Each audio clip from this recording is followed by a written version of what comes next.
I'm as ready as I'm gonna be. Yes. Probably out. I just take a bunch of time in the meeting.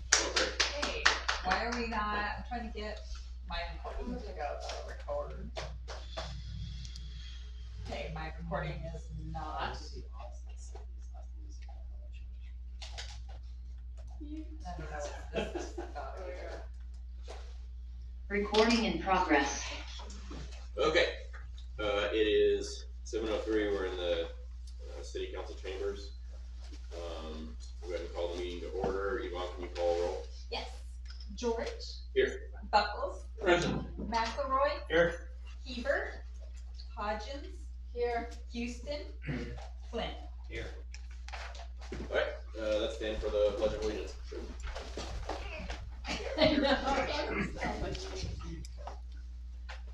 Okay. I pledge allegiance to the flag of the United States of America and to the republic for which it stands, one nation, under God, indivisible, with liberty and justice for all.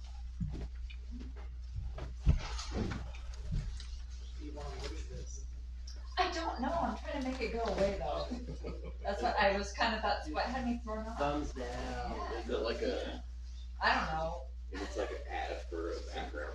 Yeah, it sure does, but I can't seem to get rid of it. Yeah, thumbs As long as it's not corn. No, I mean, yeah. But okay. it's messing with my transcripts for some reason though. Did you hit the thumbs down? Oh, maybe I could do that. Yeah. Well, I did, but it No. doesn't seem to want to go anymore. Oh, click that again, Yvonne. There. There we go. Uncheck you. Wow, what are you? Trouble. Apparently, there we go. We'll just let it open and then do that. Okay. All right. Any additions or deletions to the agenda? I think we're gonna on presentations. We're gonna have Recology go second. So Cynthia will go first from Yamhill County Transit. And then sitting here for all of us. yeah, Kai, is this just a additional staff Yes. report? I think it's No, it's actually an action item. I emailed it to everybody. Okay. Ooh, I didn't So see that would be okay. So We can do it as a new business item too. okay. So under motor grader. We had to put in the council pack together a week early because of the notification for budget. So some things came up in the second week. Is that, Normally I made it. and that number that's in here, that the cost, we've already discussed that, haven't we? It's a little bit different project. It's a different project. Very similar in cost though. Okay. So for new business, we'll have number 2, West Coast CIPP supply bid. If that works for. It works for Cynthia. Well, she'll be done way before that. She's just the. Oh, you're talking about. I thought we were changing, separate copy was gonna go second, so. Yeah, in presentations. So the staff report will be second under new business. Take this stuff. Okay. All right, Yvonne, do we have any public comment? No, I did not receive any public comment cards. Oh, yeah. Thanks. Okay. So we'll go in. So next is presentation. So Cynthia Thompson is she's here from Yamhill County Transit. She's a transit manager for Yamhill County Transit. I think she's on. Yep, she's on.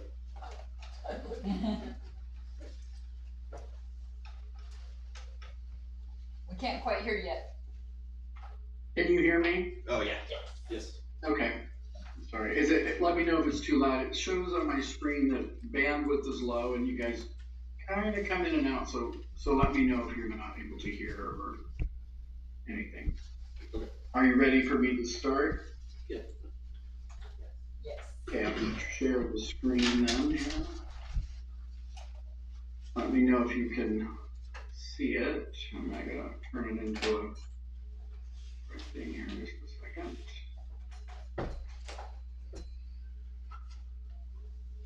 Okay. So do you just see the logo in a purple, or do you see the notes and everything? You probably see the notes, don't you? Yeah, we're seeing the presenter view. Okay, I'm gonna stop for 1 second. Hang on. Maybe I have to do something different just a second. Still not working. Oh, it looks good now. We just see the Yeah, slide. that looks good. Oh, you do? Now you just see the logo, now notes, okay. Alrighty, well, good evening, Mayor and City Councilors, and thanks for inviting me again. I didn't realize it's been a year since I was here last time. I was thinking a few months, well, time goes fast. My name's Cynthia Thompson, and I'm the Transit Manager for Yamhill County Transit, and time goes fast, that's all I can say, so I'm gonna go to the next slide. First thing I want to do is make sure that I cover anything that you really want me to talk about. So, are there any burning issues or things that you really want to make sure I cover? I'll tell you what I plan to cover, and then you can let me know if there's anything else. The budget request letter, where we're at with our fare policy, potential service adjustments we may need to make for all of Yamhill County Transit Services. Quick update on our temporary bus stops and permanent bus stops, and then some proposed service options for the city of Sheridan. Anybody have anything else? Okay. Nope, that sounds good. No? Okay. So I'm just gonna remind, in case there's anybody new, Yamhill County provides service to, probably the most important part to know is that you get connections to the two major metropolitan areas, Salem and Portland. And then you can make links through Yamhill County Transit all the way to Hillsborough and connections to the airport. That's good for people to know. A lot of people don't realize that it spans that far. We have 4 local routes in McMinnville, and we have 4 intercity routes, Tigard, Salem, Grand Ronde, Hillsborough. Dial ride service, we've had to kind of reduce some of our dial ride, but we still operate dial ride, general public and ADA paratransit. Primarily it's in McMinnville, Newber, but we do try to serve other areas. We do seem to have a hard time getting out to Sheridan and Willamina, mostly because of just the amount of time it takes, and we have limited, it limits our ability to do very many rides. All our buses are wheelchair, they're all ramp access for wheelchairs, and all of our commuter buses have bike racks, enough for 3 bikes. This is a lot, you're not gonna be able to see it. I'm just gonna highlight the one that says 22, Route 22, that's the one that affects Sheridan, Willamina, Grand Ronde. And the main thing I want to point out is just that you have 8 daily round trips, and we provide 3,770 hours of service a year, and the ridership is just about 31,500 per year for the entire Route 22. We are going to, costs have gone up everywhere for us, and we're really been facing some pretty significant increases in cost for our service provider, which is TransDev, and for the cost of getting buses and just everything. So we've been working on some different modifications to our service to try to help us with this issue, because we are at a crossroad where if we don't come up with some sufficient local match, we are going to risk losing some of our federal money, because you have to have local match. And so the one that I'm going to highlight, I'm not going to read through all of this, but you will have a copy. I sent a PDF version to staff so they could share that with you if you want to see the details. But we do have as a high priority that we want to restore the Saturday service that we used to have on Route 22. So that is still on the list. And we get a lot of requests for that. And the other thing that probably affects your community is that we do still have as a priority to do more shopper shuttle type things and focus more on what local communities need. Maybe it means you'd have a bus 2 days a week that could go for medical appointments or shopping and that sort of thing. This is the ridership that that directly relates to Sheridan. So Route 22 is the bus that serves McMinnville, Wilmina, Sheridan, Grand Ronde. And I'm using the numbers we actually calculate a percentage of rides for Grand Ronde because they also have to report to ODOT. So here's, in fiscal year 2023, the Route 22 ridership for the total year was 31,553, and 30% of that, I think it's a good estimate for Sheridan as well as Grand Ronde, that about 30% of that are people that are probably traveling, from Sheridan area. So that's 9,466. And you can see it was about the same in 2024, and this year to date, we're pretty much on track to be very close to that same number. So we have the numbers through March of 2025. I wanted to give you a quick update on this. You had received a letter from Yamhill County Transit. Every year we send a letter asking if you can contribute to really it contributes to our local match. And I think I explained this when we met a year ago, but that we came up with a formula that based on some information I was given as to what the communities had agreed to when they became part of the district back in 2007. And then we increased the request by 5% a year since 2012. So the 2025 request is for $4,715. And it's not a requirement, but a request. And we do request that the cities, if they can handle it as a budget line item in your budget, not as like a grant or something like that. It really is, you should think of Yamhill County Transit as your transit system, and it would cost you a lot more than that if you wanted to provide your own for your city. So that was our request this year. As you may have heard, we've been fareless since the pandemic. Everything is fareless, dial ride, fixed route, everything. And I certainly did not think it would take this long, but we thought, well, since we had COVID and all this, then we'll just work on, we need a new fare policy and we'll just get all of that done. Well, it's ended up taking quite a bit longer, but we did conduct a fareless study looking at the benefits and disadvantages and advantages of a fareless system. And there are many, but we did a little short survey of just the city councils from the 10 cities in Yamhill County, and it was pretty clear that 75% of the leadership would prefer we charge fares, that we don't go fareless. There is quite a large number of people who ride the bus and nonprofits who would like us to be fareless, so there's kind of a split there. But the Yamhill County Transit Advisory Committee has been reviewing and working on a new fare structure, and we are presenting that and having a discussion about that at the May 8th Board of Commissioners meeting. And then, depending on what they decide, most likely there'll be a public outreach process that will follow. And so there'll be plenty of opportunity for people to weigh in on what the fare structure is and, just what's next. We would like to get it implemented and have a much newer system where everybody can pay using their phone, or they can, lots of different options to pay for the fare. And I had thought we'd get this done by June, but I think it's probably going to be closer to end of summer before it's complete.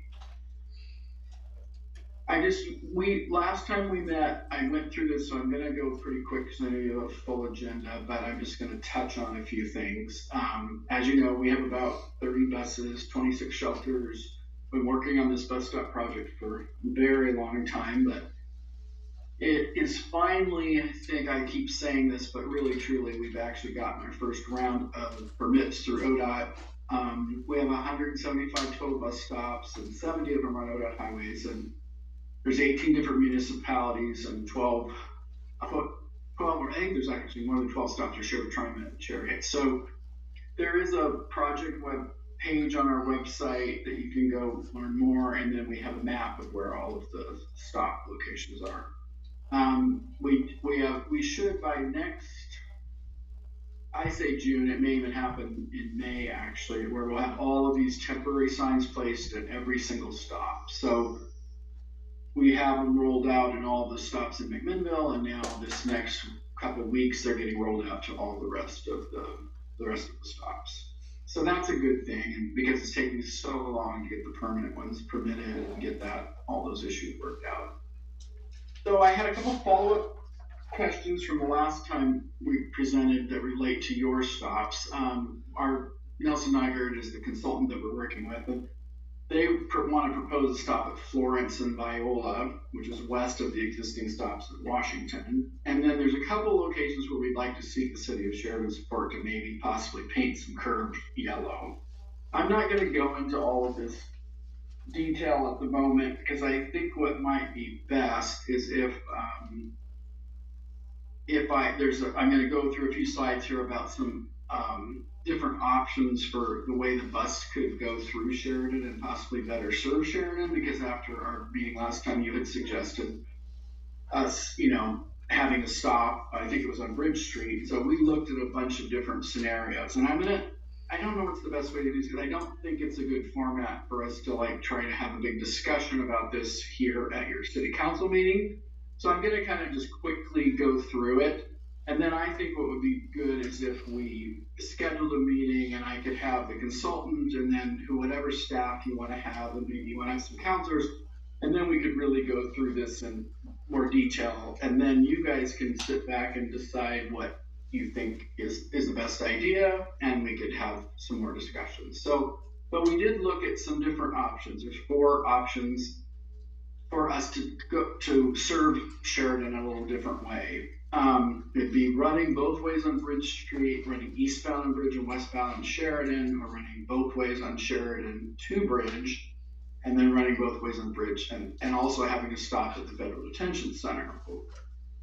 So here's some alternative. One is running both ways on Bridge Street, with a northbound on Bridge in Sheridan, southbound on Bridge in Mills. Alternative 2 would be running eastbound on Bridge and westbound on Sheridan, and then outbound would be westbound on Sheridan Grant and only serving one direction. And we're gathering some additional ridership counts for this one. That will be something we need. Alternative 2 is running eastbound on Bridge and westbound on Sheridan, with stops at North Bridge and Sheridan and South Bridge and Mills. And then alternative 3 was westbound Sheridan Grant and eastbound Sheridan Grant. And then alternative 3 is westbound Sheridan Bridge and eastbound Sheridan Bridge. And then there we were thinking, maybe we don't stop every time, but we could do an on-demand possibly stop at the detention center. And then the consultants came up. It's hard to read these kinds of slides, but this is why we need to have a meeting where we could actually go through all the details. But as you can see, some of them add a few minutes to our time of our route. Others have a little bit of a cost to them. So depending on what works best for the city of Sheridan, I think we could work through these issues. So really the conclusions is we could serve additional parts of Sheridan south of the Yamhill River, including the city hall, with a slight, change in the population served. Some people east of Bridge and north of the river might have to walk an additional 700 feet westbound or 900 feet eastbound. And then if we did the option 1 and 2, it might take 1 or 2 minutes longer each way and could cost a little bit more money. One of the stops is accessible, while the option 2 has one that's inaccessible. And so I don't have to read through all this, but you can see there's some trade-offs. So this is why I think we should just sit down and have a meeting with staff and determine if any of this would be valuable to the city of Sheridan. So I think the next step is just for you. I can get you all of the last slideshow showed you all of our existing stops, and then this one is a proposal for some, if we brought the bus up the other way and served that part of town better. But then you do lose a couple stops, up around 99. So I think we should just schedule a meeting and discuss it further. And then I'm happy to answer any questions that you might have, or if I didn't cover some area that you'd like to talk about, I'd be happy to do that. I'm gonna end the sharing if I can move this out of the way. Okay. Yeah, one of our, I'm not sure if you can see, Jim has a question. Go ahead, Jim. Could you send us a copy of those slides so we can, Yes. have those to look at? That'd be great. Thank you. In fact, I think Yvonne has a PDF version of that, I and do. then I think what I'll do, Yvonne, is I'll send you the slideshow from the last time I was here, because that showed all of your existing stops with all their ID and everything. Okay, And then okay. this one shows the proposal for some suggestions for possibly changing the way the bus travels and which stops it affects. Okay, great. Mhm. Okay, any other questions? I think meeting is a good idea. We can set something up to Okay. talk about possible alternative routes. Yeah, you guys just let me know, and it's good timing because we're looking, like I said, we're looking at doing some redesign on some of our other services and adding stops and just, so it would be good timing right now if you guys were able to pull together a little work group and decide what you'd like to do, then we could just fit that into our plans. Okay. Okay. Okay, all right. Well, thank you. Great. Yeah, no problem. Thank you. Have a good meeting. Talk to you later. Bye-bye. Okay, so next, we have Dan. Thank you. Good evening, Mayor George, members of the council. My name is Dan Blue. I'm with Recology. I'm the Government and Community Engagement Manager for Recology Northern Oregon. Sorry, so let me turn that on. With me is Nick Olheiser. Do you want to introduce yourself, Nick? Yeah, hi. As Dan said, Nick Olheiser. I'm the new Assistant General Manager for our Recology Western Oregon operations. New to the role as of last October, but not new to the company. Been at the company for 16, going on 17 years now. Jeez. I said it out loud. Oh my gosh. Not new to the area either. Born and raised right outside of Dayton. Still live out there right now with my wife and my son. So rooted in the community. I don't just work here, I live here as well. So look forward to the partnership that we can continue with Recology in the city. And yeah, the relationships that we can build as well. So thank you. Thanks, Nick. So, thank you for allowing us to be here this evening. Do you have a slide deck? I do. Oh, perfect. I'm getting ready to share that. Great. Well, I know there's some new faces in the room, so I'll just, tonight I'm going to give a very high level overview of Recology, just some reminders. We'll talk a little bit about our operations here in Yamhill, Polk, and Grand Ronde, and then a few things about how we engage the community, and then we'll switch gears into the rate review process. And I think you have in your packet a cover letter from us, our annual report, our proposed rate adjustment, as well as a third-party financial review. And then I'll make the PDF available after the meeting, of course, or Yvonne has it. So, great, thank you for bringing that up. Next slide, please. So just as a reminder, Recology is a West Coast only garbage collection company. We have just under 4,000 employee owners across the company. We serve 137 communities through 26 different collection companies. We operate 24 transfer stations, 14 material recovery facilities, and those are the facilities where your commingled recycling is sorted into different commodities. And we operate 8 composting facilities, including 3 here in Oregon. Nick will go into our operations here in the Valley a little bit more on the next slide. But I do want to emphasize that we are not a landfill-driven company. We don't own landfills. We really focus on materials management, materials recovery through recycling and waste prevention, and more importantly, providing safe and efficient services for communities that we serve, like here in Sheridan. And so we're really appreciative of your time tonight. Next slide, I'll turn it over to Nick. Thank you, Dan. For those of you that are new faces in the room tonight, or maybe not familiar with our Recology Western Oregon operations that we have here in the Valley, I want to take a minute to highlight those operations. These operations support the communities that we serve here locally, that's listed here on the right on the PowerPoint slide, obviously including the city of Sheridan. We have our collection operations that's located in McMinnville over off of Lafayette Avenue. Along with the collection company, we also have our transfer station, which sits just adjacent to the collection operations over on Orchard Avenue. And then next to that, we also have our compost facility that sits right next to the transfer station, which is also over off Orchard Avenue. Within our valley operations, we currently have 80 employees. That includes our drivers, equipment operators, mechanics, administrative staff, as well as our CSRs. Of the 80 employees that we have, 30 of them are our drivers that service the community here in Yamhill County. Obviously that includes the drivers that service the city of Sheridan as well. Some of you guys might be aware of some of those drivers, Don Hutchinson, Randy Gamble, we have Farah that's out here, as well as Matt Newby. They're out here weekly, every other week, servicing curbside recycling and garbage for the residents and for the businesses here as well. Thanks, Nick. Please. So, in addition to providing collection services, we also support events here in Sheridan as well as all over Yamhill County. I know we've done things like Sheridan Days, which includes partially a cleanup event. Yamhill County Fair we support. We do things around Earth Day, the air show. I know, I think there's parade coming up on the 20th. I think we're participating in that. We're excited for that. Recently we did do a donation of compost to the Willamina Community Gardens, which I believe is open to Sheridan residents as well. And then we have a new employee. His name is Cade Kleinstuber. He's our new Waste Zero specialist. Rhonda Green used to serve both the valley and the coast, but she's focused just on the coast now, which means Cade is 100% here supporting the cities that we serve here in the valley. So really excited about that.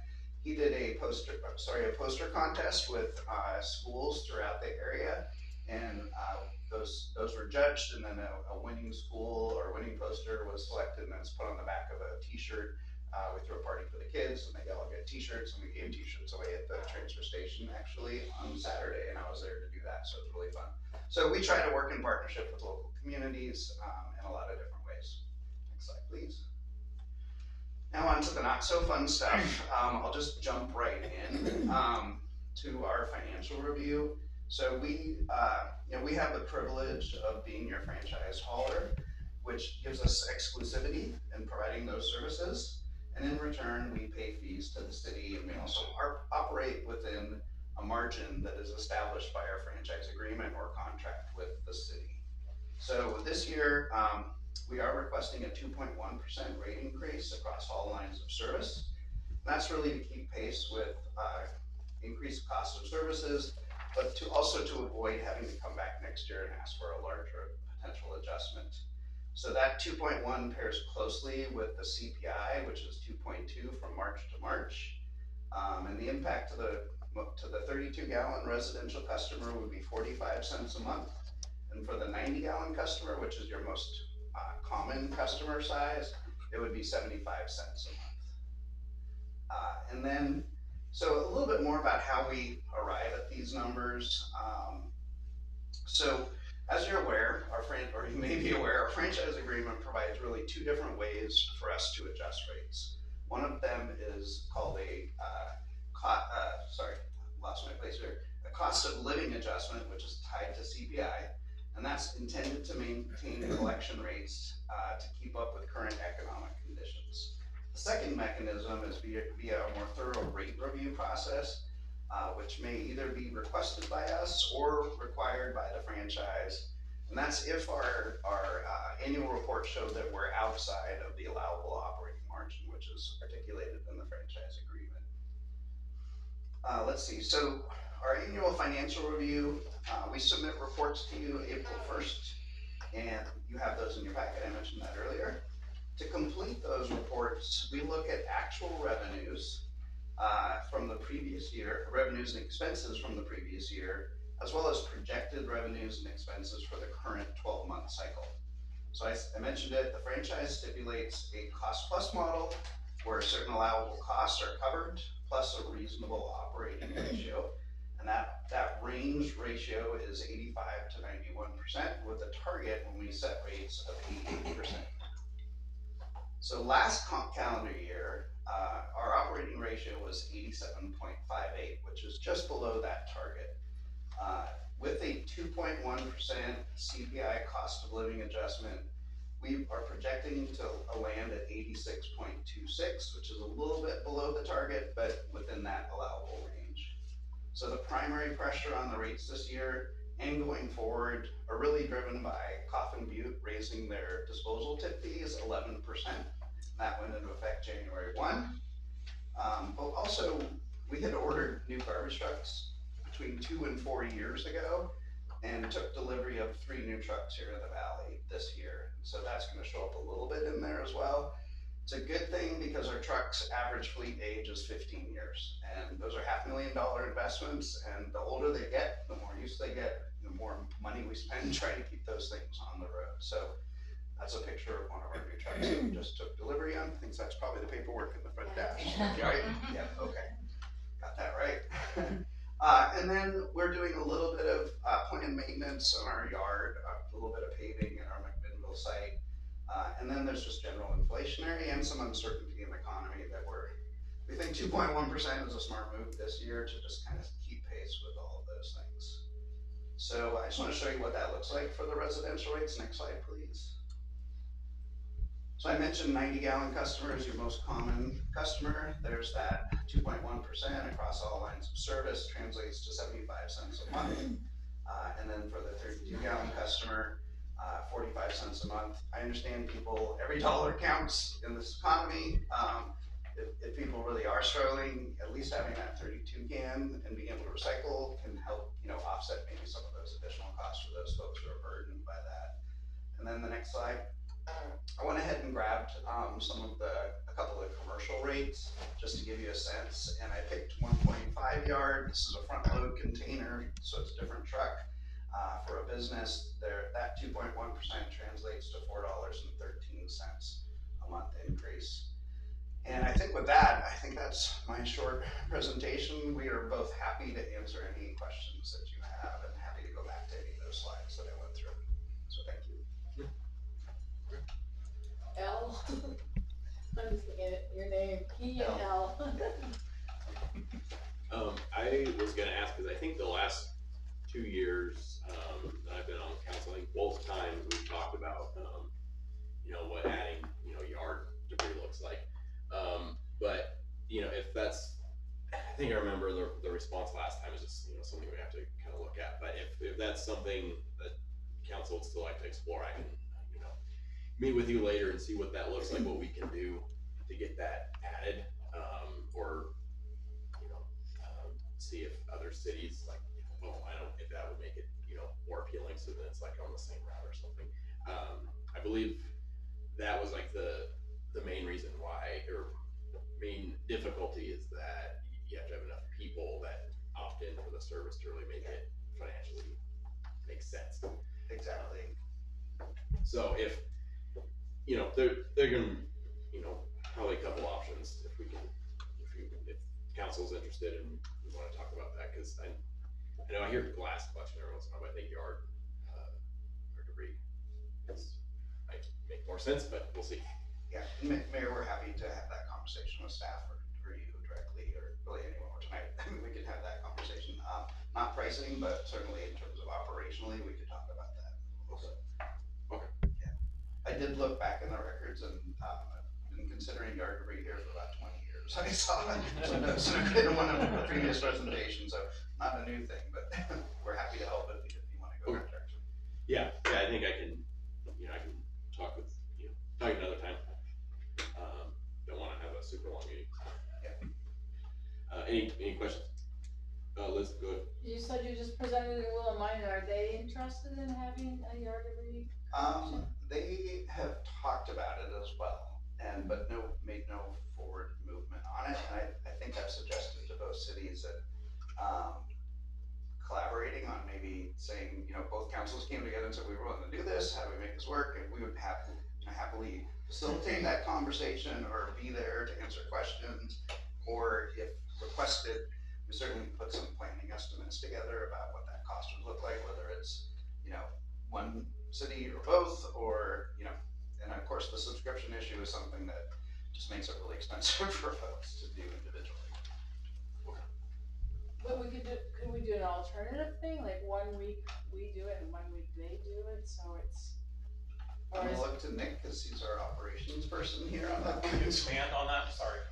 As far as. If we did collaborate with Will and Minor, could we do it so it's an alternative week, like 1 week it was collected there and 1 week it was collected here? Yeah, potentially, I see what you're saying, that's creative. From a routing standpoint, that could create some challenges, cause I can't imagine that, you know, if it's opt-in, there's gonna be a lot of participation, so it makes sense to bring one truck out during the same week and just hit both jurisdictions at the same time. That would also probably help keep some prices down on the people that like to opt into that as well, so. Some of your other communities, is it, you know, every 2 weeks or once a month? It's, in any of the communities that have it, McMinnville has it, it's every 2 weeks, same with the glass collection, McMinnville as well. Maybe once a month, yeah. We're still small. Okay, any other questions? Okay. Okay, Thank you. thank you. In my understanding, this doesn't require a vote, so we're presenting this as an effective date of July 1. If council wanted to vote, you could, but because it's a cost of living, essentially it's how it's worded in the franchise. We're presenting the rates, answering your questions, and letting you know that those rates would go into effect July 1. Okay, thank you very much for your time this evening. Thank you. Thank you.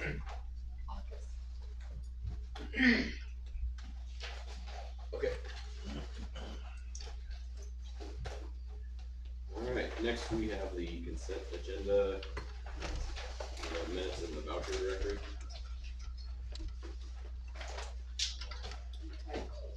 Any questions on that? Either? Jim? Just one thing, I spent about half an hour with Stacy to throw that in. There are some issues with, again, our technology. But it looks like she's aware of those and get that squared away in there. There were a couple of small errors that we found, but nothing exciting in the Voucher Directory.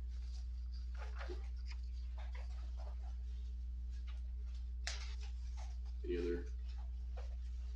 Okay, Jim? I make a motion that we approve the consent agenda as presented. Second. Okay, that's first and a second. Any other discussion on it? On either items? Okay. Alright, all in favor? Alright, it's unanimous. Okay. Alright, moving on. We've got the sheriff's report. I believe that's, oh, yeah, page 47, it's right on the agenda. Okay.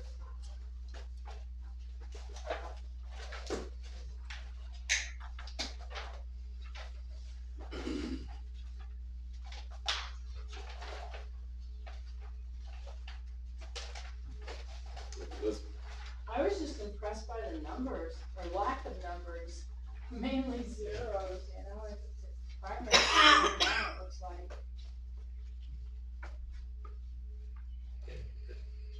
Go ahead. In comparison to last year, definitely, and then year to date also, big difference. And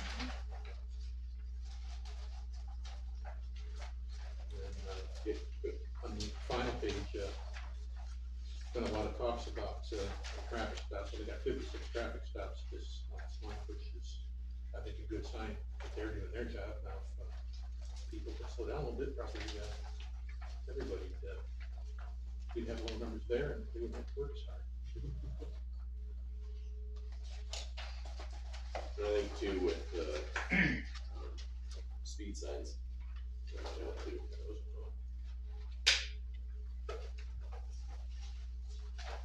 Okay, anything else on the sheriff's report?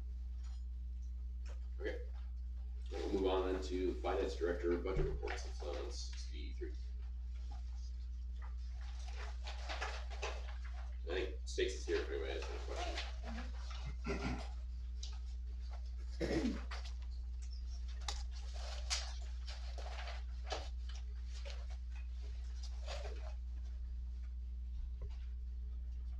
Okay, Jim? Again, I've gone over these with Stacy too, found that, the check hasn't been populated with some of the columns that it needs to populate in order to get accurate data, but if she's aware of it and working on it, I think that's, all we need to worry about with that. Yes, that is something that I will dig into. I have, after our little pre-meeting, I have a list of a couple of things that I'm going to dig into, and we'll have an email out with some answers by the end of the week to council. Great, thank you. And hopefully an updated and corrected budget report with the zeros populated for,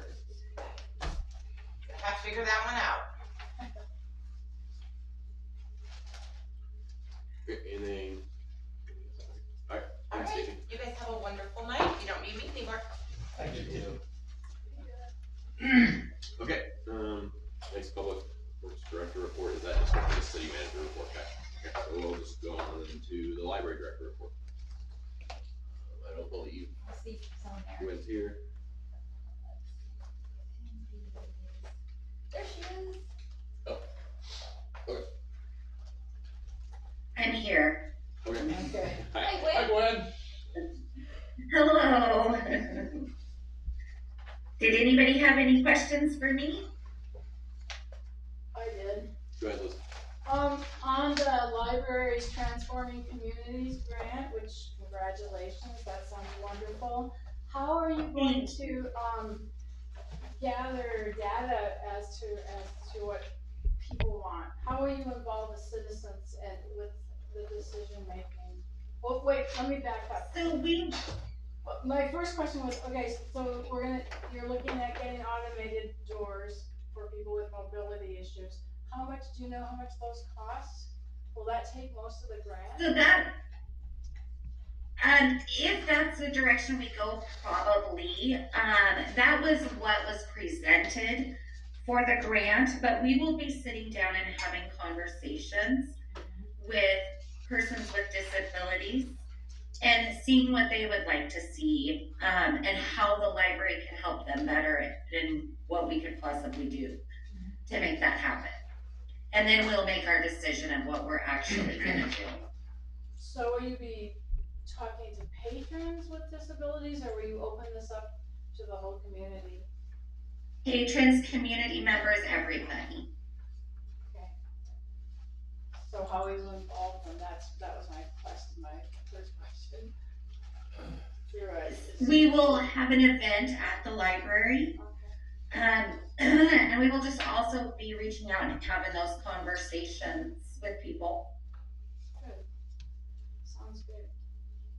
Thank you. Yes. Jim? It looks like you're continuing to have really good numbers showing that a lot of the citizens are appreciative of having a library there. I mean, all your Yes, numbers- we're very happy about our numbers. Although, I had the distinction, that's the right word, of speaking to the local Cub Scout pack, and young Cub Scout said she had never, ever been to a library before, so I think they're gonna, be seeing a Cub Scout coming in the next few days. Wide open eyes, going, this is a library? Wow. Wow. Wow. We'll have to get them in there. I agree. Yeah, I just look back the last month, and yeah, all your numbers are up, except for them, about the same for the meeting room uses, but, looks great. Thank you. Are you accepting any donations for any games for the Switch that you got? Yes, we'll be accepting donations for those. We're, like I said, we got 7 to start off with, which is great. But the more that we can have, the better. They do have to be E-rated to play them in a library though. Okay, yeah, I was thinking that, but that makes sense. Okay, Liz? The second question I had was, are we missing part of this report because you were talking about 2 new employees and you mentioned one, Shannon. She said the first of 2. So Shannon's here, but we still Oh, have the another one coming. first of 2. Careful reader there. Yeah. All right, thanks. So our other new employee starts tomorrow, actually. His name is Trevor. We're excited to have him on board. Okay. And what is his position? He will also be a library clerk.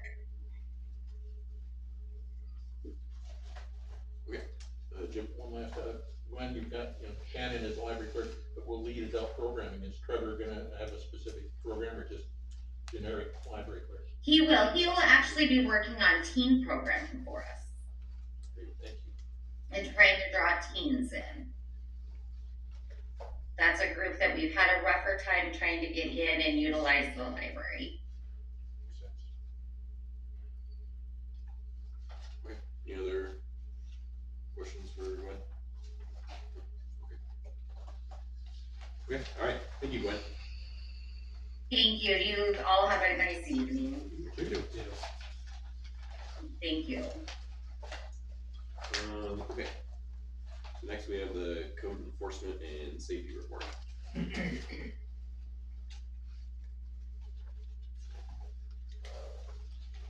Angela's probably not on there. Does anybody have any questions or comments on this report? Probably ask Kai. Did you? Okay. Jim, go ahead. Keep busy. I mean, just watching things close out, active cases, and, yeah, it's amazing that she's able to do all this stuff, especially with the, community initiatives and, working with emergency management and safety initiatives as well. So it's just incredible that she's able to do all this. I think you all passed that along to her. It was an excellent job. Wait, Liz? I was just happy to see that recycling center violator was cited into. Hey, you know. Ian? Do we know who's providing it says for the chicken education permit on Saturday, April 26th? Do we know if there's, who's doing this education, the education, is it like a Purina class, like, is Purina something, Angela's gonna be there with the, mercantile. They're gonna be popping chickens and she's gonna be there telling you what the rules are if you're gonna get them. It's not as easy as it seems. Give out a list of requirements and code enforcements and probably permits, along with the material placed for materials for building your coops, stuff like that. okay, so if people wanna know more about owning chickens, stuff they can find out Where next did we hear that here? Was it in the paper? Saturday, April 26th.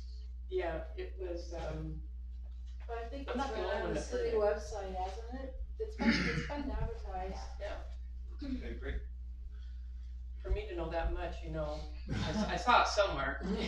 If I know, then everybody should know. My other question was, how are things progressing with fats, oils, and grease? Like, cause you were saying that was an issue that we needed to address. It's still one of the things we're working on the program and enforcement. Council will probably have some of the enforcement in front of them, or at least an update. We're reaching the point where we may cite. So that's probably something I'll bring up to council before we do that. As the public works director at that point. Thank you. The city manager may be the one pressed to do that. How, have we ever been able to cite for that? That you're aware of? I don't think we've ever gone to that point. I think we've got compliance, before then. Okay. We work with everyone, so. Okay, any other questions? Okay. Okay, then we'll move on, to city recorder grant tracking. Not a lot of changes. There was a couple of fines we did and, during some odd things. We realized there were a few things that weren't reported that we went back in, so they're like, well, nothing new's changed, but the numbers have changed. That would be why. So, there were late invoice type things that were turned in that didn't get turned in previously to me, so. Just wanna make sure everything's accounted for as we get ready to enter budget season. Okay, Jim, you have a question? Yeah, on page, 114, the, CDBG grant for, I think there's, I'm not even positive what they're working on here, but, that remaining balance is negative. As we come into the new budget season, where does that negative fit into? Well, that's one of our reimbursement grants. So as we spend, we have to spend and then we submit for reimbursement. Right now, the CDBG grant, that particular one, we're just temporarily on hold because we have to make sure that we show there's about, is it $400,000 that we have to show, that we are able to provide for before they'll issue us our next reimbursement. We have those in our numbers, it just needs to be passed along from Laura to CDBG. So it still just shows negative because we haven't been able to get our reimbursement. Good. On page 116, last month I haven't looked, I remember it being, a remaining balance about 527,000 in the negative. And now, this month we're up to, 673,000, but I don't believe we've spent any, so what happened? You're right, this is one of them that I was saying, like, changed because there was some invoices that were handed into me at like, that suddenly, oh, here's an invoice, I'm like, what? So, and we are getting ready, Stacy's finished up some of the final pieces to be able to submit for reimbursement for the Southside Park to the state. So, that is one that is complete reimbursement, but we do have quite a bit that we are responsible for matching. So hopefully, I would love to see reimbursement come through on that and soon. We're going to try and get that reimbursement this week, actually. Yeah. We're excited for that. Yeah. Okay, any other questions on that?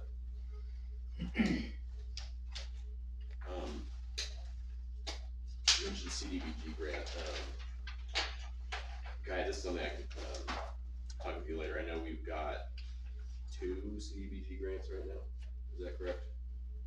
And we're allowed to have 3, and I remember last year there was like some sort of threshold we had to meet for, we have 2 open, okay.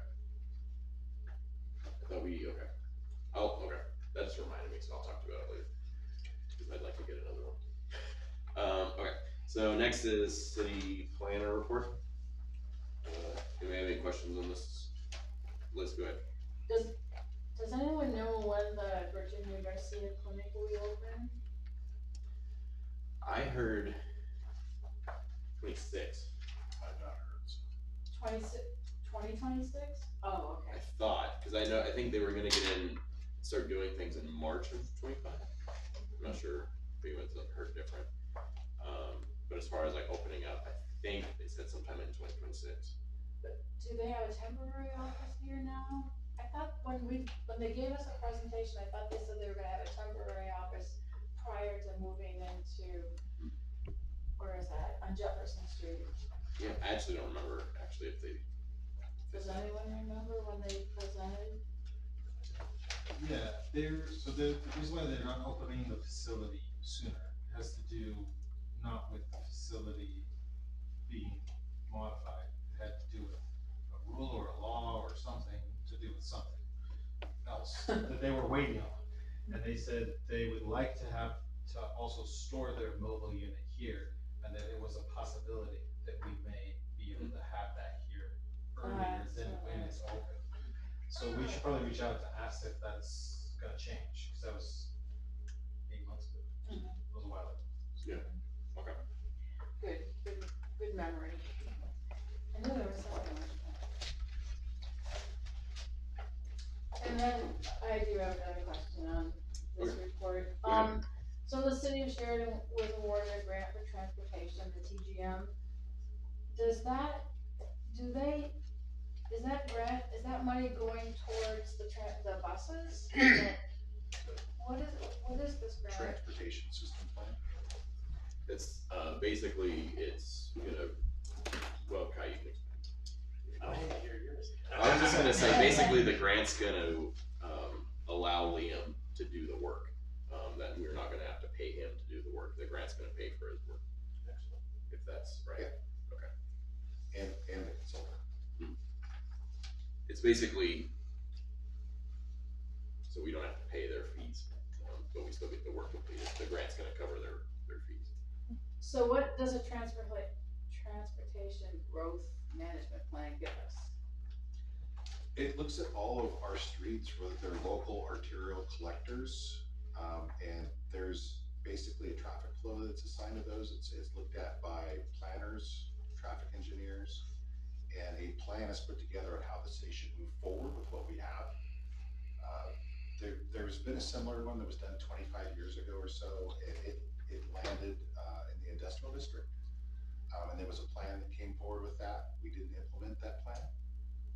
So this is the new plan that's coming forward, and we should have probably done this a decade ago or so.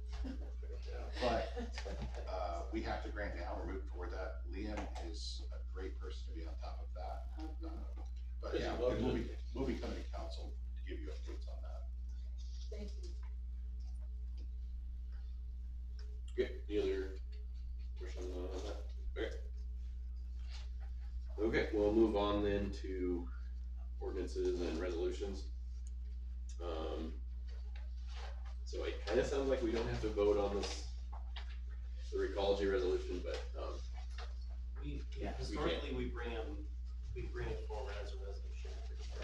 Okay. Even when they are just doing the Cost of living. the increase that they're entitled to do without. Okay. Jim? And I remember, I've been here for a while, and I remember doing all this, but, and I don't have any problem with the resolution, but we don't have a choice, do we? We can't, no, we're not gonna do that. That's not an option, is You it? could say no on passing the resolution, but the rates will be increased. Yeah. I guess that was my point, yeah, it's like, we do it, but it's gonna happen. Well, it's not much. Luckily, this time. Yeah. So, Okay, Liz? I move to adopt resolution 2025-B, a resolution to adopt the findings and recommendations of Recology's rate review service report and the proposed rate schedule effective August 1st, 2025. Second. Okay. First and a second, any other discussion on that? Okay, we'll go ahead and vote then, all in favor? Okay, I think that's unanimous, okay. Okay, moving on. Next, we've got ordinance 2025-03, which is for the Sheridan Development Code.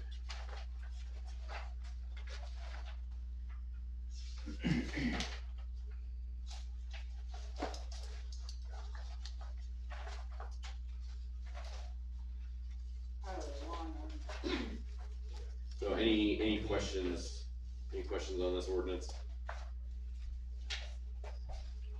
Good. This is the one in which we also increased the size of the ADUs to 900 square feet, and there was a percentage that went along with that, like the size of the original house, of the main house. Do you recall what we ended up doing for that? Well, what the I was looking percentage here was? and I couldn't find it, I was like trying to find it.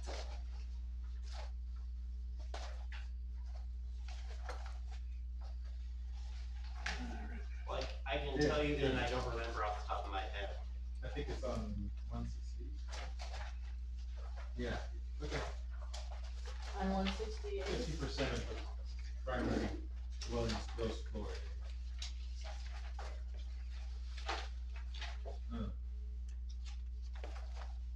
I think we did talk about changing that 50% to a different number.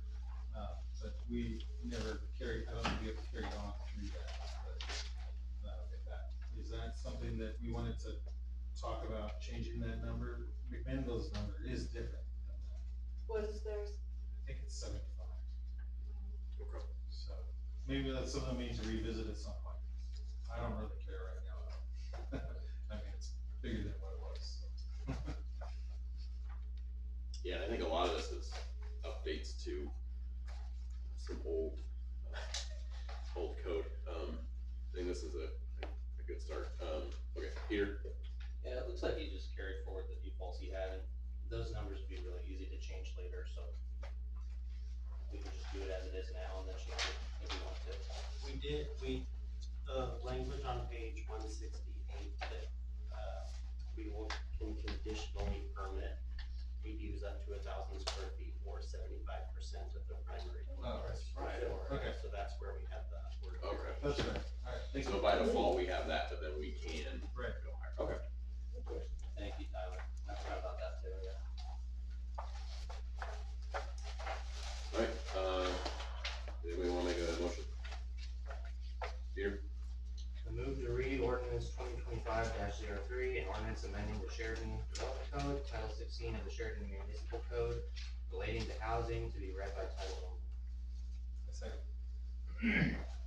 Okay, any discussion? Okay, vote by hands. Looks unanimous. Ordinance 2025-03, an ordinance amending the Sheridan Development Code, Title 16 of the Sheridan Municipal Code relating to housing. Peter. I move to accept the first reading of ordinance 2025-03. Second. Okay, any discussion? Right, Yvonne, can you, take a roll call vote? Yes, Hodgins, Here. Yes. Houston. Present. I'm gonna take that as a yes. Aye. Hebert, Yes. Buckles, Aye. Flynn, Aye. McElroy. Yes. Where? Peter. I move to read ordinance 2025-03 for the second time by title only. Second it. Okay, any discussion? Okay, seeing none, vote by show of hands. It's unanimous again. Okay. Ordinance 2025-03, an ordinance amending the Sheridan Development Code, Title 16 of the Sheridan Municipal Code relating to housing. Peter. I move to accept the second reading of ordinance 2025-03. Second. Alright, any discussion? No, okay. Alright, Yvonne, can you take a roll call vote? McElroy, Yes. Flynn. Aye. Buckles, Aye. Hodgins, Yes. Houston. Aye. Hebert. Yes. Alright, just have to do this one more time. Alright, Peter. I move to read ordinance 2025-03 for the third time by title only. I second it. Okay, any discussion at the third time? Okay, seeing none, okay. Alright, vote by show of hands. Okay, that's still unanimous, alright. Ordinance 2025-03, an ordinance amending the Sheridan Development Code, Title 16 of the Sheridan Municipal Code relating to housing. Peter. I move to accept the third reading and adopt ordinance 2025-03. Second. Alright, any discussion? Alright, Yvonne, can you take a roll call vote? Yes. Buckles, Aye. Flynn, Aye. McElroy, Yes. Hebert, Yes. Houston. Aye. Hodgins. Yes. Excellent work. That was very, very good. I would have to read the whole thing. Yeah, and thank you, Ian, for not making me read. Yeah. That would've been terrible. One time. Only one time. Okay, next we've got new business. First, motor grader purchase. Right, yeah, page 1. Okay. Any questions about this? Guy, I don't know if you wanna explain it or. Yeah, I just want to say that the council previously approved the purchase of a forklift and a snowplow. And for $105,000, that was included in your last budget, or this current budget rather, sorry. And in talking with Public Works, we looked at several snowplows and discovered that those are pretty much dedicated vehicles. We found a local company, Legacy Paving, that has 2 snowplows. We looked at their designs. We had several fabricators come in and look at the rigs we have and what it would take to convert one, and we found that it would probably be better off to contract with Legacy and possibly buy a grader. We use graders every year, we rent them. It's anywhere from $2,500 to $7,500 a year, depending on how much grading we do. We also use them on city roads. The lagoons are gravel, the wastewater shop is gravel, the water plant is gravel. Southside Park, that's a great one, and it's in bad shape right now, and we need to rent a grader for that. So it was discussed, so we looked into options for a snowplow and grader. They make them for the front, they make them for the middle blade that actually does the grading, so it's more of a utility vehicle. And in Public Works, we tend to not hire specific vehicles for one job, we tend to hire vehicles that can do a lot of different jobs. So that's what we're looking for, that's what I'm asking permission for. Instead of buying a snowplow, I'm asking to buy a grader that will work as a snowplow. We do have one trained operator, a snowplow, and he will be training 2 other operators as far as equipment operators. Dave Shank is our grader operator. Okay, Jim? I understand what you just said. It's a little more than we had budgeted. Can we still afford it? Stupid question, but. We're still under the 105, Okay, perfect. and we've already purchased, yeah, so we're, 82, right? yeah, we'll be, I think, about 7,000 under. Excellent. Thank you. Cause the forklift was already purchased, right? Yeah, we purchased that last week. Okay. So then overall we'll be under Yeah. for that, okay. Yeah. How did that happen? I talked to council about it, I'm pretty sure. No, I meant, we came in under, that's. Oh, yeah. Well, staff did a good job. Because I see, looking at your examples, we wouldn't be under if we'd gone with, either these other two, so we found the right one at the right place, so. And the forklift was, I think, well under. It was well Good- under. Good deal on, Yeah. on that purchase. And these other two, would they have to be delivered? Or would we go pick them up? Cause one's in San Antonio and one's in Georgia. The one we're purchasing is in, I believe, Chehalis, Washington, and they're going to deliver it. Okay. Right. So So the other, at that price. the other two will be Like that. a lot further away, so that's great. Okay, let's, This is just a curiosity question. How often do you need a snowplow? Not very often. Not very often. Yeah.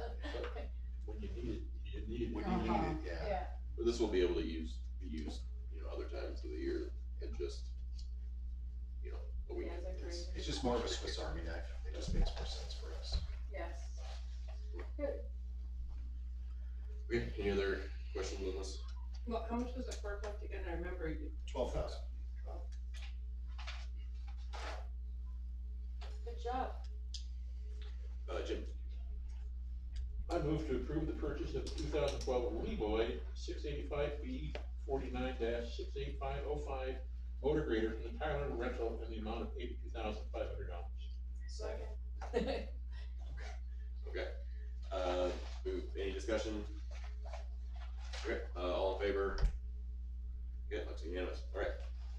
I'm not associated with this company that has Tyler in the name, just so everybody knows. Thank you.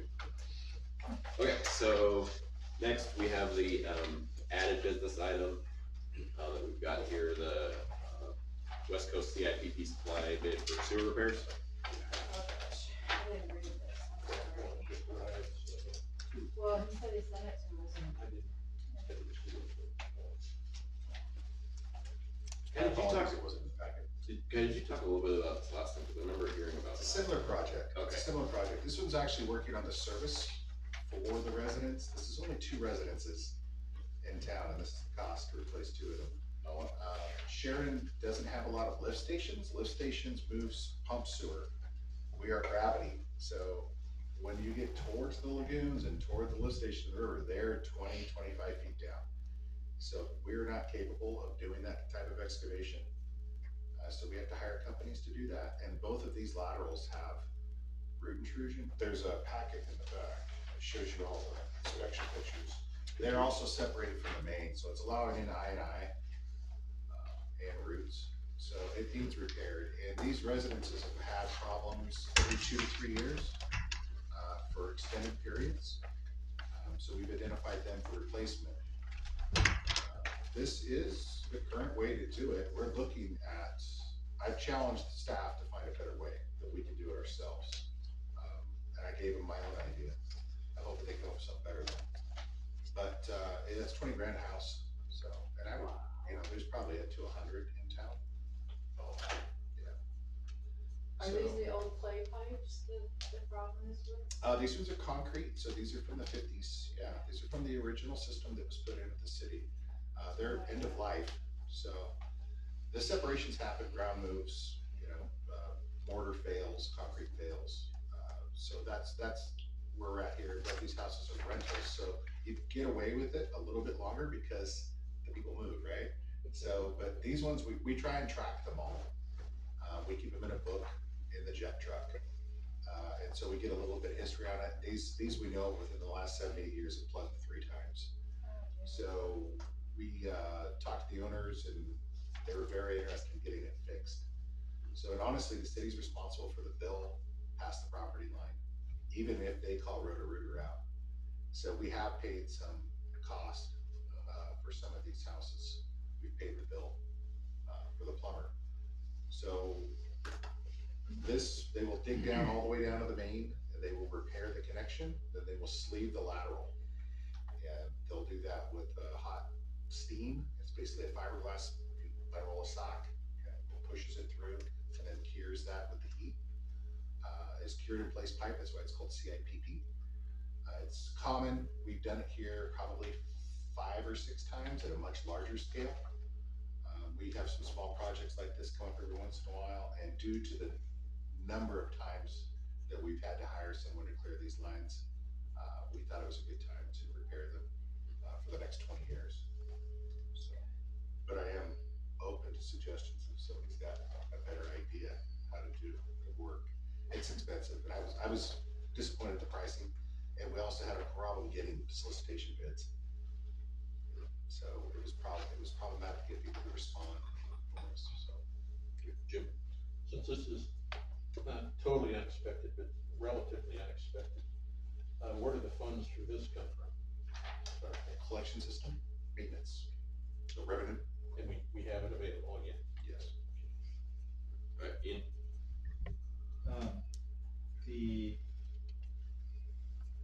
You're saying that we've paid for these to be cleared out several times. Yeah. By, say, Roto-Rooter or something. Just so that the council gets an idea of how much that costs to call out Roto-Rooter on, say, a weekend or something. We're talking close to $1,000 to clear out, maybe more, that the city's paying, reimbursing these folks. So, it adds up, right? It certainly does. We've probably done 4 in the past year. Some of these other houses you're talking about, because you said there's several, would they all have to be excavated? Not all of them, not all of them are as deep, it just depends on what part of town. These ones are just particularly deep, and I suspect that we've probably kicked the can in the past because of the depth and the cost. So, but. Oh, Ash and Yamhill. Yeah. That is our deepest portion in town. Ash and Yamhill. Yeah, Mill Street is our deepest portion. So. Okay, any other questions on this?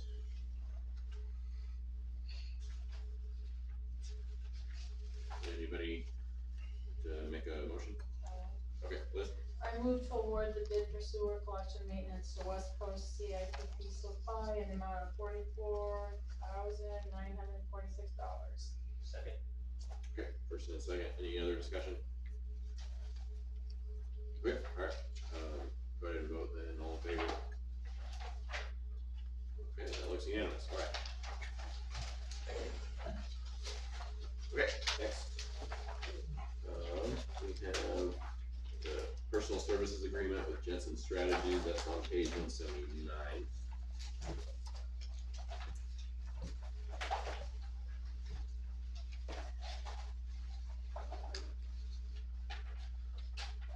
Nice agreement, Tyler.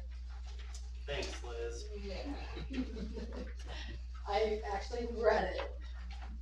Any other, any thoughts or questions? For some reason I thought the process was gonna take longer. I mean, 16 weeks is still long, but I was thinking it was gonna be like 30 or something for some reason. So I'm glad I was wrong. It's only like 8 council meetings. Till December, yeah. Yeah. I promise it's a lot more meetings, Gail. Yeah. Oh, yeah, especially like. Okay, What? I have a the, question about this, if you don't mind. is it about this? Yes. Okay, yeah, go ahead. So, are we going to have a special work session to create a profile? I think Of what so. we're looking for? Probably yes. Well, yeah, I'm looking through in their deliverables. Well, it says that's the first thing we have to do. Yeah, for the startup meeting, Yeah. it says designated city representatives, which would be us. but I don't know that it says. You've It always says been other through the designated, process. so. I, Yeah, is I it, have, and you, Denny and Jim may remember, but yeah, there are several meetings and they facilitate all of those meetings. Most of those meetings require much more of your time than they do staff time. But yes, they'll hold several executive sessions with you, they'll have the sessions for creating the profile, all of those things. okay. I was kind of confused with that. That makes sense. Okay. Challenge. All right, Peter. I move to approve the personal services agreement with Jensen Strategies LLC for city manager recruitment services and authorize the mayor to sign the agreement. Second. All right, first and a second. Any other discussion on this? I just have one question. Yep. And again, it's the same one I got twice tonight. The money from this is coming out of the general fund, I bet. Yeah. And we have it available, because I'm not sure it wasn't put in the budget when we started the budget, so. Correct. 27,000. Actually, that had there actually, 325. Okay, any other discussion on it? We have to go ahead and vote then, all in favor? Okay, that looks unanimous, all right. Well, then I can, now what is the next step on that? Do we just contact them and say, get started? Sign the contract with the Okay, I can sign that tonight. Maybe, unless Yvonne's not ready. Oh, I'll have them ready. Okay. All right, next, we have discussion, shared municipal code, chapter 9.60.050 for obstructing passageways. And code enforcement basketball hoops in right-of-ways. And I think that is in the back on. 197. Peter, go ahead. I just wanted to start the discussion by asking, the law's been in place for a long time and enforcement just started. What was the event that kicked this off? It's a great I question. figure there's a story here. Yeah, there is. We received a complaint, code enforcement took action on that complaint, and then applied that to the rest of the city, to be fair. Normally, we do things complaint-based, and that's how this started, was by a complaint. It was then applied across the city, so. Usually, when she would approach a residence or property that had a code violation, let's say tall grass, if she noticed the hoop there after that point, when she enforced one, she would again enforce that one as well. So she's trying to be fair across the board, with how she applies the code. That would be an option, though, is to go back to strictly complaint-based. That's one of the things I've written down, but yeah, that's how that started. It was a complaint. Sure. Yeah. Liz? I looked up the city of Scio's, basketball hoop ordinance and Tualatin's hoop policy. And to mitigate those type of complaints, they have it in their policies or their ordinances to have the city of Scio actually has, a fee attached to it, but, that you have to talk to your neighbors, you have to get a permit to have a basketball hoop. One is with a fee and one is without, one city is with and one is without, and then you have to talk to your neighbors and, if they have a problem with it, then you can't have it. You have to make sure that everyone you're living around it's not gonna be a nuisance, a noise nuisance or a problem with them.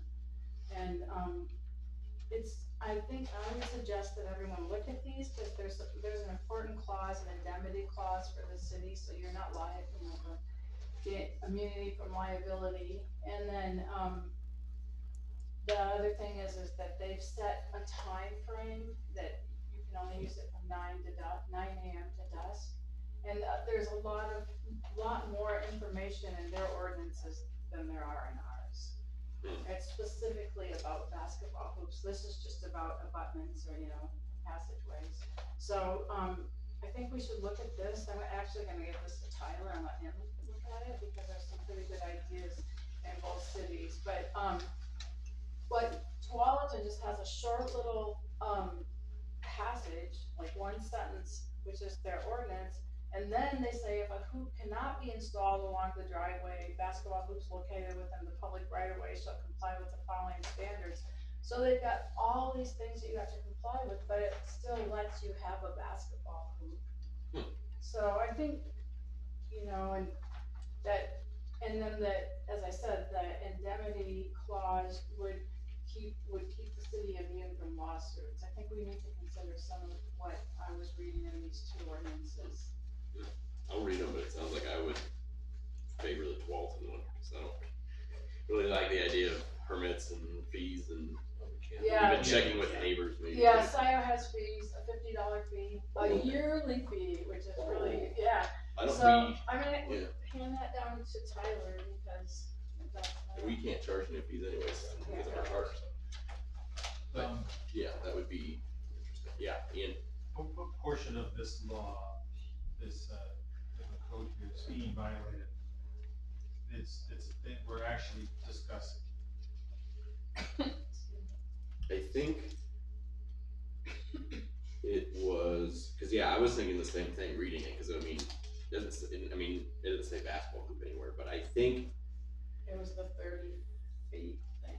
Okay, cause I thought it was the obstruct, the right of way, which it sounds like some of these have been on not even on the sidewalk, so. But Kai, do you know what the specific language, cause I was even thinking it was a different code. I was too, actually.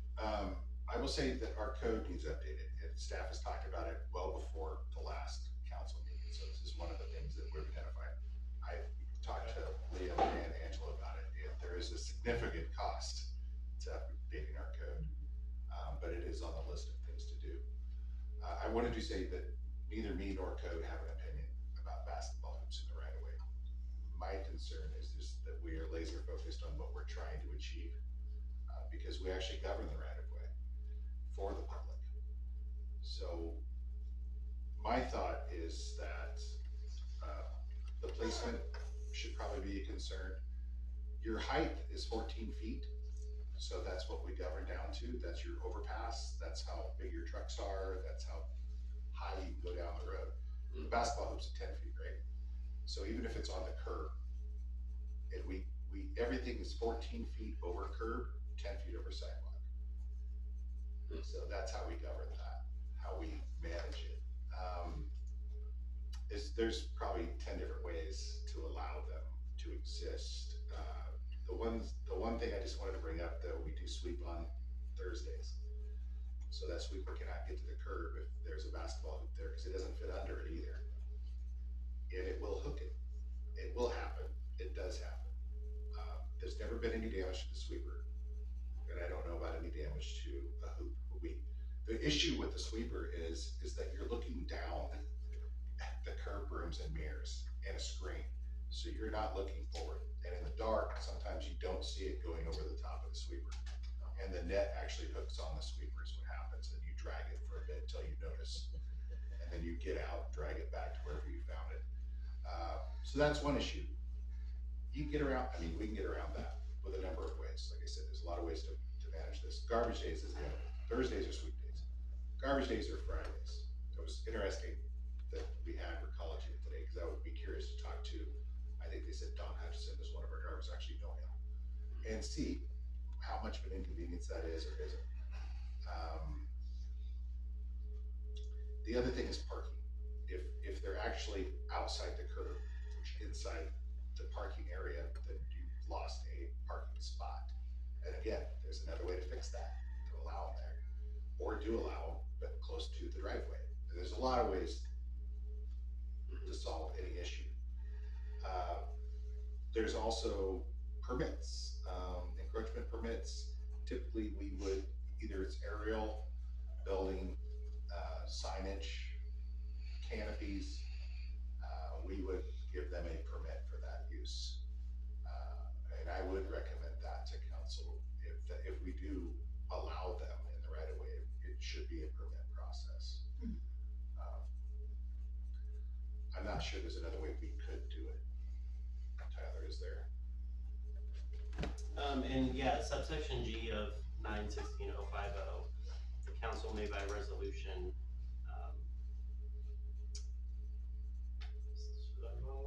waive, yeah, thank you.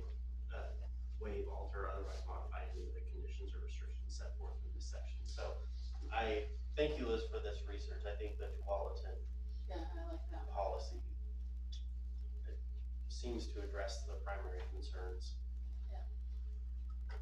Okay, Ian? You're welcome. I'm so confused as to what part code enforcement is saying is being violated. I can come back to you with that, but I can tell you that in our code, public works is 14 feet over the curb and 9 or 10 feet over the sidewalk. I don't remember exactly which. And that's how we trim trees. So last time I heard, my concern was if we gave some away some of that issue, it might bleed over. I call it a broad stroke, right? You're trying to do this, but you've covered these other things as well. And so that was my only concern, was that we just keep it to the basketball hoops. It looks like, going back on some of these cases in our packet, it looks like I think that's what has been being cited as obstructing passageways. And then also property maintenance standards, exterior property appearance of junk. So it was like on the sidewalk, and then it's another violation for the junk parts, is my assumption. I believe that's correct. Okay, alright, go ahead. I have two issues with that.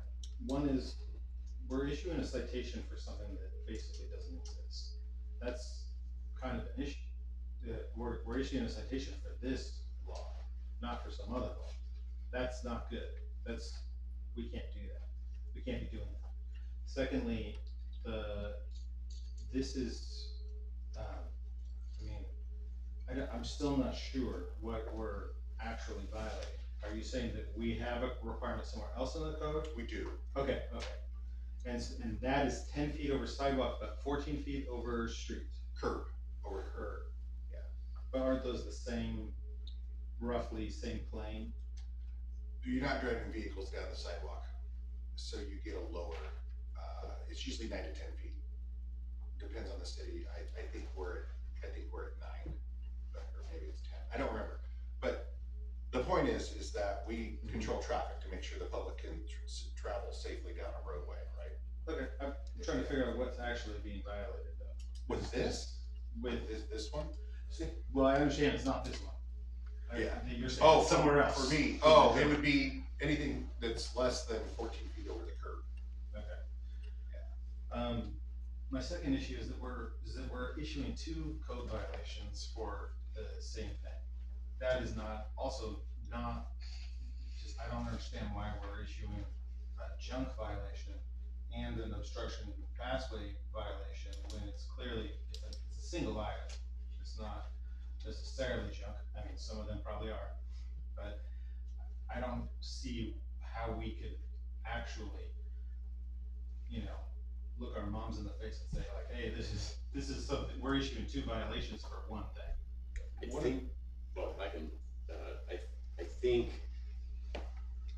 I'll say I want basketball hoops, but I will say the reason why they're cited as junk is because in like the back of our code or some glossary. Yeah, glossary is basketball hoops do fall under junk. I don't know why, but it's like obviously this is like a extreme case. I mean, if doing one thing can sometimes violate several things, and I guess that's what this was doing, is that while she's there, there's one violation, but then she's noticing other violations as she's there. Because I guess, even if the yard grass was too high, then that would be like a separate citation. Right, but this citation is for 2 citations for the same thing, and I understand that a piece of junk could also be obstructing a sidewalk. That's fair, but we're talking about a singular item of basketball hoop here. To cite 2 things for a basketball hoop seems pretty excessive. Right, Liz? Well, junk could be trash too that attracts vermin, so I think they are two separate things. You know, a basketball hoop is a recreational item, whereas junk could be any number of things in a yard that could, like, I had a neighbor that never cleaned their carport and there were rats. I mean, it's a problem. So, I think they are two separate things, but I think I also suggest as a council, we do rewrite it and have a specific basketball hoop one, like those two cities have. Yeah, I think Kai's right, is that our code is old, and it needs to be. No one is going to argue that our code is not great. Yes, I did. No staff. I know you didn't write it. But I'm just wondering, I'm trying to figure it out. Yeah. And I think Angela's just doing the best job she can to apply it. Oh, sure, yeah. But yeah, it needs work. So as far as obstructing passageways, I guess do we want to have an exemption, for basketball hoops if it's blocking the sidewalk? I mean, if people are like already not able to get around very good, they're probably not gonna be able to go around it, but that's something we just have to consider. But other than the obstructing passageways, I don't know. I mean, it sounds like we can find out a way to allow basketball hoops, but the only problem I see so far is whether or not it's gonna be blocking the sidewalk. But that's my thought on it at this time. But Jim? Okay, I do support having basketball hoops because I used one when I was a kid. I had the thing put up with the heavy thing underneath the whole place. My thoughts on this are just really simple. We shouldn't allow it on Main Street, Sheridan Road. They shouldn't be left up. They should only be when in use, otherwise you take them down because they are semi-portable. And then finally, don't block the sidewalk, period, because we went through all this ADA stuff. We're putting ADA ramps everywhere. And then we say, oops, we're gonna block sidewalk with a basketball hoop. Sounds a little flaky to me. There might be only one person in the whole city that wants to get on that sidewalk. They have that right. I would say though, not allowing them on Bridge, if you go all the way down to Bridge, it's a dead end, and there's some houses there We that are could pretty define wide. it based on the classification. I think, Only on Of the streets. roadways? I think South Bridge, if anything. Maybe not North Bridge, there's a lot of houses on North Bridge. But that, Again, this that's is, just, my thoughts are you don't want them on main thoroughfares. Is that what you meant by classification of the roads? Yes. Yeah. and then being able to take them down and move them off might not be too feasible for everybody, but a lot of these are just. My neighbor has already done that. In fact, his sits right by the side of his house, cause, they can't use it, can't play with it, but it had been in use until, the enforcement came up, so. It's laying right next to his house, which again, what somebody might call junk, but, he's doing the right thing in my opinion. I think Lucy was And next. some places don't have I saw basketball hoop, just driving around, trying to think about all this stuff. I saw a basketball hoop and it was actually on the grassy part between the curb and the sidewalk. So then they could walk down the sidewalk. Thing of it is, not everybody in town has that little grass buffer. Right. And then if you're gonna have a basketball hoop, you're gonna have people who take really good care of their properties. And you're gonna have somebody who has got a basketball hoop without the net, and that's gonna look junky sitting next to their house that they keep care of. So I just really think it's not as easy as you think, and it might be something that might take a discussion and, examples like, for like your sewer thing, all those little pictures that you sent, something like that to show examples, because I drove around what I thought was that place that you were telling me about, Liz. I didn't even see a basketball hoop anywhere, and he has a little gravel driveway, but the thing of it is, I didn't see anything there, and like you said too, come 3 o'clock, people go up and down that street and they use it. Not everybody follows the rules, and they're doing more than the speed limit, so it's just can become, there's a lot of obstacles. It's just not a cut and dry thing. I think you have to really think it through, and you don't realize it unless you either drive. Now I notice any basketball hoop like sitting out on Sheridan Road, I'm wondering why is that going, but I noticed it's missing, and I thought it was kind of if a kid is really into the game and they're gonna catch the ball more than, if I'm running with you with the ball and I know you're gonna back off because you see a car coming, but I can make a basket, I might, if I was young and foolish, push my luck to see if I can get my basket in at the cost of somebody's health. Chicken. Yeah, playing chicken, I mean, no offense, it's just not that easy, and I won't be responsible for the, naming or death of somebody in a situation like that. I'm not sure who was next, Peter or Ian. So it sounds like we don't want to go back to complaint based, because the city might have to deal with repercussions of some of these. The way I would prefer to come at this is that we meddle as little as possible in the life of like an average family, but we obviously need the ability to enforce it. So if other towns have sort of done this work already and we can borrow from their language, I think that would be the ideal way to go. We do need some kind of code change to allow normal use of basketball hoops, but Without fees. yeah, beyond that, I mean, there's a lot of nuance here. I don't know if we need to go into nitty gritty if someone has already written something pretty comprehensive. So if we can borrow, let's do that. Yeah, and I'm wondering, Taylor, too, some of the other cities that you work with, if they have something similar already, since I know some of them are smaller. The code framework that we have is far and away the most common. None of my cities have, yeah. Oh, really? Okay. Yeah. Liz did good research on finding better. Yeah. I think Deletions provides a good framework for a resolution. Capital R resolution, not just fix the problem, but presenting a resolution that allows portable basketball hoops on local roads. And no citations, right? It didn't, did they? Well, we can review it. So We can review you it. need no permit. Did they have a permit? You said no citations. That's what I meant. They don't cite people as long as you follow those rules. Correct, it's saying what's allowed. Yeah. You don't get cited for doing things that are allowed.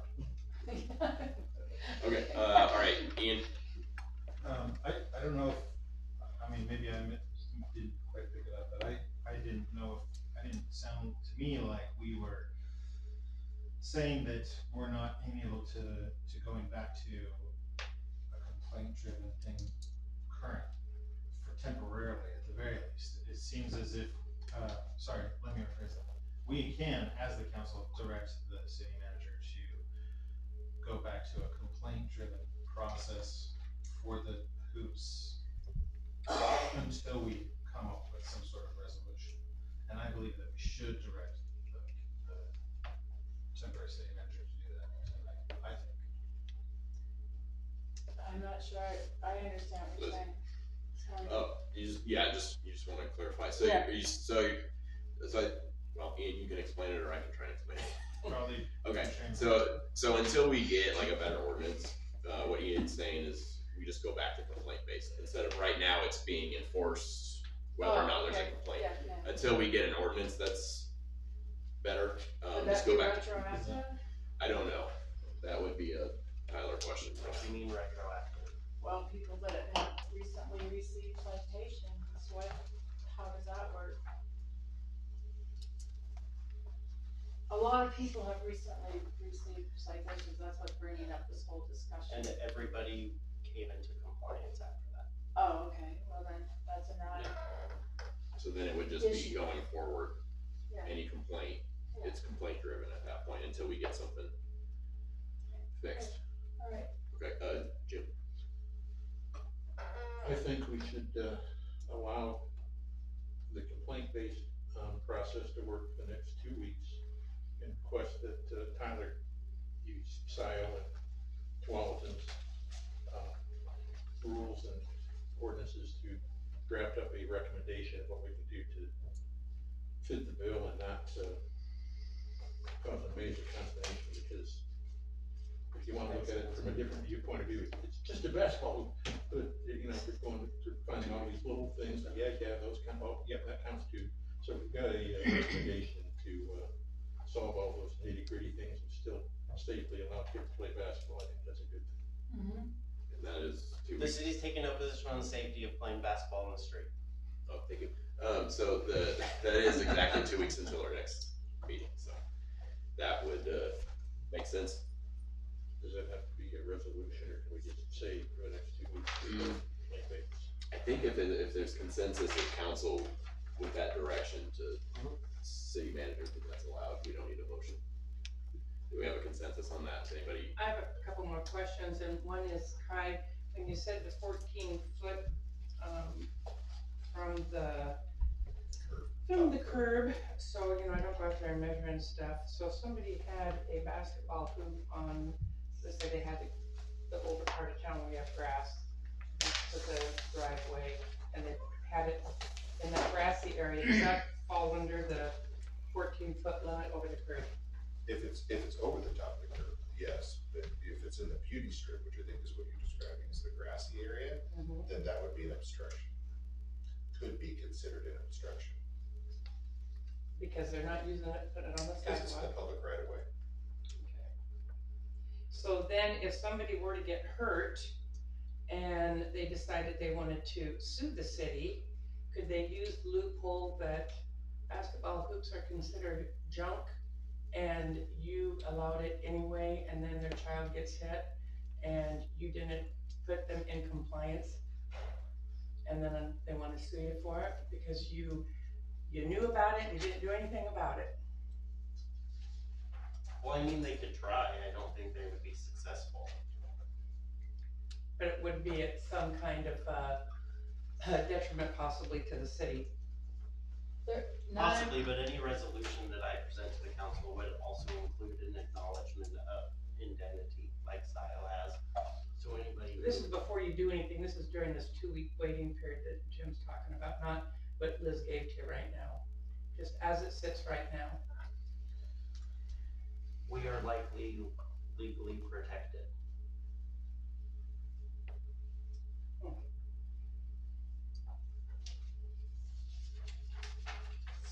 Doesn't mean we wouldn't have to deal with something.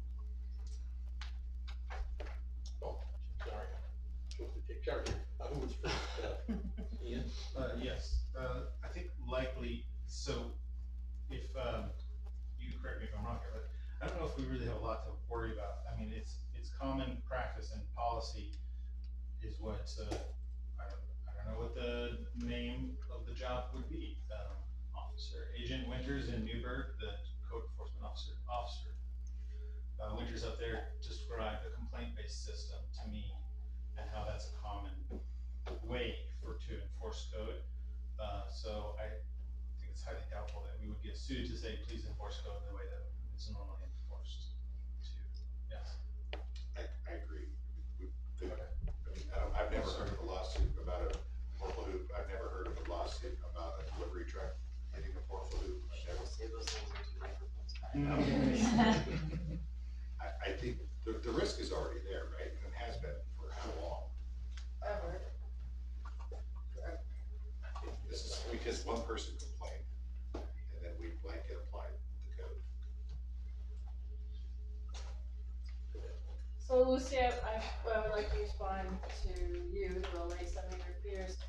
If we had a permit, just like a rummage sale permit, not one that costs anything, but just simply a permit that says you have, you know, I have a basketball hoop, I agree to these terms, and we have an indemnity clause, that saves the city from being sued. Because people are, I mean, I know, you're talking about this 2-week period, but in the future, you know, if we. I understand the future, I'm talking about the 2 weeks. Oh, well, I don't know, how lucky do you feel? I'm gonna knock on wood, pretty lucky. So, Depends on how the weather's gonna be for the next 2 weeks. that hasn't been good in the past, so I don't know if it'll be that much better in the future. Jim? Okay, I understand your thought of danger, kids, basketball, I get that. Yet, prior to this one complaint that caused this whole kerfuffle, they've been playing basketball in the streets for years. And you were mentioning this when a child that ran out, chased the ball, wasn't chasing that basketball, he wasn't playing in the street, he just ran out and chased that ball, which kids are prone to do. So I don't see where if, you know, prior to this, we were just letting it go. It was always against the code once we had a complaint. If we say we don't necessarily wanna apply it that way, but go ahead. So, Oh, I'm talking to Jim right now, if I see another hand, that's great. But in regards to that, the thing of it is, we didn't know, but now we know that it falls under, because Angela knows how to do her job, and that's a blessing and that's a curse if you don't wanna know, but now we do know, and you can't get away from not knowing, because now you know. Sorry, that's just, now you know, you didn't know before, but now you do know. And if that child, I'm not talking about a car or a garbage can, I'm talking about a human life being impaired during the summers, when it gets better, that's what I'm talking about. And the parent of that child is not the one I'm gonna be talking to saying, well, I'm not gonna be doing that. Not for me, that's me.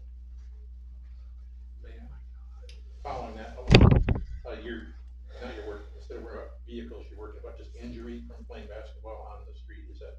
Well, there's both, but life is more important than a car, although I know some people wouldn't agree with that, but I believe that life is more important than basketball hitting your car while you're going down the street. Sure. Which I'm sure you get out of the car and you probably wanna say something, but I'm talking about human life right now. Okay, so, what I would say to that is if you've been down to the city park lately, man, they're playing basketball down there a lot.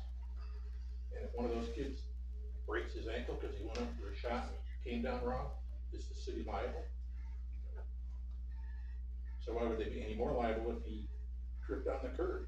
A kid could trip on a curb today and the city isn't gonna be liable, or I don't think Tyler's gonna accept the lawsuit because, oops, curb tripped a kid, going to court. Well, if it was the sidewalk out in front of City Hall, it might be different. Depends on the sidewalk. And we do have some funky sidewalks, you're right about that. But you see what I'm saying, I understand your point of view is, we're now saying we know this could be a problem, and if somebody gets hurt, it's our fault, that's what your point is tonight, is that right? Right, if they get hurt by the car that's going by, if a car is going by, because you know, right now you can do it anywhere, because you're not, I don't know if you're doing the stipulations on South Bridge versus, you know what I'm saying? Like you were commenting on, which I think is a good point to take into consideration when Tyler gets done reading the, what's it called, the Qualitin one, because none of us have read it yet, so we don't really know what they're talking about, but that's okay, because, you know, they're just talking. Okay, Ian, go ahead. I think a lot of the specifics will be, better discussed at the workshop, probably next meeting when we have the proposed language. Yeah. I think that might be better. But if everybody's still okay with giving Tyler Tyler will work on the ordinance. He just calls Tyler. If directing Kai to, if we have a consensus to direct Kai to go ahead and just change it back to complaint only. Okay, so that was the question I was going to, are you suggesting that we let things go the way they were, or do we just hold off another 2 weeks until we get this draft resolution? I think that's the question. I think that's where you're headed, aren't you? Yeah, because I want him to research it and do the magic. He still will either way. I just was, I guess, under the impression that we were gonna go, that some councilors were thinking going back to complaint based. Although 2 weeks is pretty short, I don't know how quick Angela can, turn around between the complaint, citation and all that. That might be a week as it is, so there really might not be much we'd be missing out on if we just said, don't make any changes. But I don't think that she has been affirmatively seeking out basketball hoops to cite after the official floor. Maybe you have other information, Kai. I think we're status quo at this point. Okay, alright. As it is right now, the difference between the two options is pretty minor. And if all of the people are currently in compliance, we can err on the side of making no adjustment now and just wait for the 2 weeks. Anybody have any other thoughts? Just keep things like they are until, okay, alright, Ian. We have, I don't know, a lot of codes, and many of them people are in violation of. And it would be absolutely ridiculous for us to say that we don't know that. There's people that are not complying with the codes, maybe almost in every property potentially. We don't have the resources to go around and enforce every single code, every single day. Everybody knows that, it's not a secret, this isn't, we're gonna get sued by, Johnson and Johnson lawyer company. It's just not gonna, this isn't something that I feel like we should even be discussing. It's like, well, what about all these other codes that we're not enforcing, that are complaint driven? So, all we're asking is for code to be enforced by complaints, and that's a directive that we're well within our legal and capabilities and our capabilities as a city council to do, and even over certain subjects, I think. So, I don't think it's a big deal. I'm not sure why we're bringing it all up, but I could be wrong. Yeah, I'm fine either way going, just going back to complaint based for 2 weeks or however long, but, it's the council's, consensus. If it makes it easier, we can make a motion, or we can just try and get to a consensus that, yeah, we can go one way or the other. Peter? I have a preference for complaint based, but I think the concrete effect of either choice will be nothing. I think nothing will happen either way. Local government is important, Peter. Government is important. So, You mean complaint wise? yeah, I think no, I don't think anything will happen in those 2 weeks. Yeah. Irrespective of the choice, so. Okay. So I guess, unless anyone's against that thought, then Tyler, you can just work on an ordinance and then everything stays as it is. Until then. Unless anybody's against that. Okay. Sounds good. I would like to do the go back to a complaint-based system. So I'm not against that, but that's what That's how we are. That's where we are at. got it. Okay. Peter? Can we do a show of hands one way or the other? Do we I think hear it out? I think we have a consensus. I don't see anybody against it, so. Okay. Thank you. Okay. Alright, next, city manager report. Staff has identified some shortcomings with IT, and council brought up the phones last time I was here, which also fall under IT. It's also something we've been working on for quite a while. So we have reached out to our current provider and a new local provider, and got information from both of them. We are leaning towards the local provider. And after we have a contract with them, we're gonna look at phone services. Doesn't mean we're gonna start looking at phone services. They've been looking at phone services for how long, Yvonne?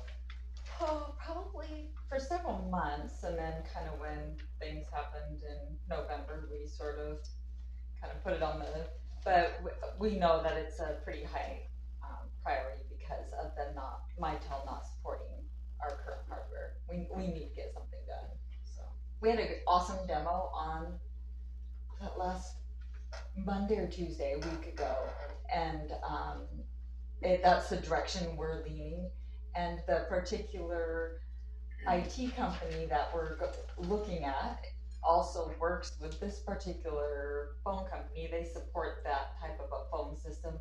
And on top of that, they support our camera system. They can do IT support for our cameras. And so that is like a huge plus for us. That's something our current IT company does not do for us. So even though Recology does provide support for their cameras, it's somebody who is in the area that can come in and like physically not be over the phone and trying to troubleshoot with you over the phone. Was a huge difference in that type of support. And there is some laws that have changed about how we protect personal information, and that is going to increase our costs no matter who we go with. So it's not quite double. Actually, it is almost exactly double. With the phones, right? No, 22 for per month now, and then we'll be at about 38. Yeah, it's 2200 now. Our current IT company for the same similar package is going to 43. That So would include phones. that would, That well, we haven't figured out yet if that one would include phones or if you have to go up to the 7 to include the phones. It's So a, that's it's a the problem. significant increase. It's significant. And it's not something we have a choice about. It is like, they basically told Kai and I in a meeting, you're gonna have to pick one of these between package A, B, or C. So it's not like we're gonna get to say, oh no, we wanna stay at this price. Alright, Jim? I do have a question about just the cameras in general. I know we're jumping off a little bit from the phones, but if we have a problem with one of our leased cameras, do we charge for them to come fix it? Not something I'm not sure how they work all that. I haven't even seen do you recall that on the contract? I've seen, I don't know what month it was, but reading through the financials, yeah, I saw repair, and I'm like, wait, what? It's not ours, but we're paying to repair it. That just did not sound correct to me at that time. Yeah, I don't know. Do you recall what month that was? I don't, I'm sorry. I can barely remember. I'm gonna write that down so I can, ask Stacy if I can get that invoice and trace it back. Okay, Liz? How many IT companies are we dealing with? We have Tyler Tech, right? And Well, then that's not what's- IT, that's software. Oh, that's software, okay. There is an IT package that comes with it though for service. And I thought Licensing, did we yeah. take that package? Cause I remember hearing when we heard the presentation, I thought it was Tyler Tech that they were gonna take care of the phone system too. Is that right, Yvonne? No, You don't remember that? no, I no remember, okay, then phone. maybe who's the IT people we're with? The, Now? the current IT company we have right now is MCS. And they take care of the phones? No, I thought- our phone company is Landtel. Okay. Okay, they don't provide us any support. No, right? Yeah. no, they're kind of a bummer.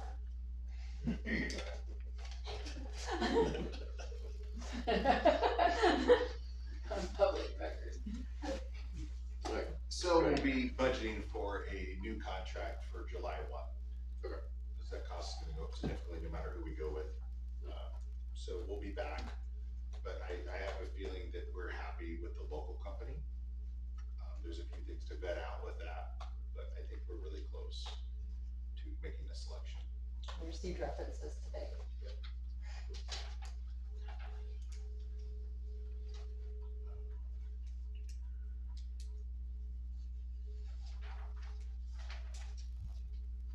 Just going through there, see if there's anything else. Oh, DQ. The state of Oregon has tied in pretty much all of our permitting, whether it's on the sewer side or water side or water rate side. So we cannot pass go unless we have checked all the boxes for each different department. And that's what happened with our recycled water use permit. They were holding up our water rights permit. So we're trying to get in compliance with that. And during that review, there were some issues that came up that were identified in 2008 with that system that had not been taken care of. So we are now looking into options for that, but along with that, regulations have increased. So our irrigation system no longer meets the definition that DEQ allows. DEQ says. Yeah. So we're arguing that point, but until we sent them an email last week with a solution that someone else had DEQ approval for. We found one. So we are working with that leverage with DEQ, but I haven't got a response yet. So we'll continue to pound away at that. Their fix was $200,000, and the farmer did not like the result. It would reduce their acreage by about 1/3 that was irrigated, and it's a numbers game for everybody, right? Including the farmer. We're in business with that farmer. He's a partner of ours, just like we're a partner of his. So we do these things together. They were at the meeting, and they were very disappointed, to the point that they just just kind of walked away saying, well, this may not be worth it to us. We're looking into opportunities and other options as well. And so I usually like parallel paths, we have one. We're also looking at irrigating our own property. And we have a good team working on that. So we'll come back to the drawing board again, but there is a chance that we'll lose our pivots that the city's ran for 30 years due to they're hard to update and their current setup is not allowed by DEQ. So, and if that happens, we'll have to install a new system on city property because there's a little less regulation on that. But we'll find a solution one way or the other. I'm not that worried about it, honestly. I don't think we're gonna violate permit. We're also lowering the lagoons as low as we can possibly get them in anticipation of a wet spring. And we have been doing that since January. We've been working on that. So I'm pretty sure that we'll have a good handle on the weather. Jim, I just wonder if you were being kind here where it says DEQ has requested significant upgrades. Are they mandating or ordering? They're mandating. Yeah, okay. Yeah, they're mandating. The disagreement between the city and DEQ is what those upgrades should be. So I don't disagree that they should be upgraded. I disagree with the boxes that they're checking. I think I have a valid solution, and they've approved it in another city. So I intend to push that as hard as I can. In the farmer's favor, right? Yes. Okay. Yeah, it's better than the other opportunity. They said they would work with it, so. All right. They don't lose that extra acreage. Sorry.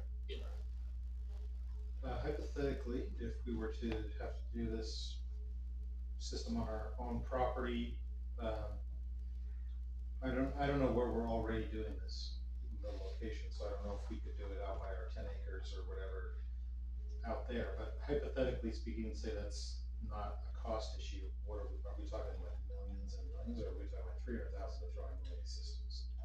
To get us through this year, I don't have an estimate yet, but I would guess under 50,000. To put in a new system, if we had to? Yeah, a Band-Aid system basically to get us through this season and possibly the next 2 or 3 before we find a better solution. And that would probably be the city looking at expanding. That's the cost that I was kind of wondering. Is a new system? Yeah. Like millions and millions or 300,000? Let's see, 1.8. Oh. 2, 3, 2, 7. Engineering, about 30% of that. 3.5 million. Okay. Let's go with the Band-Aid. 50 grand sounds pretty good. Thank you.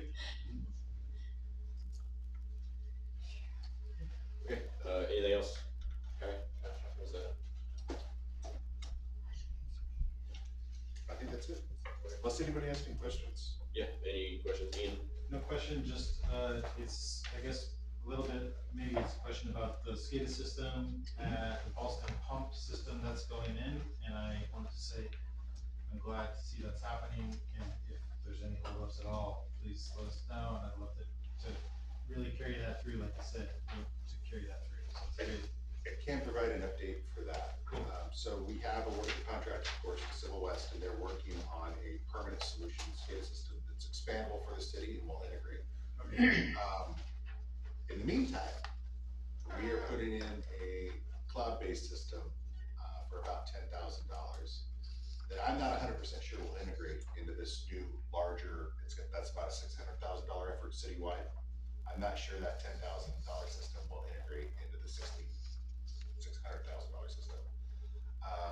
Because I don't know if it's gonna be the same software, whatever vendor we use, the software we talk to, Mission. The reason we're going with Mission is our water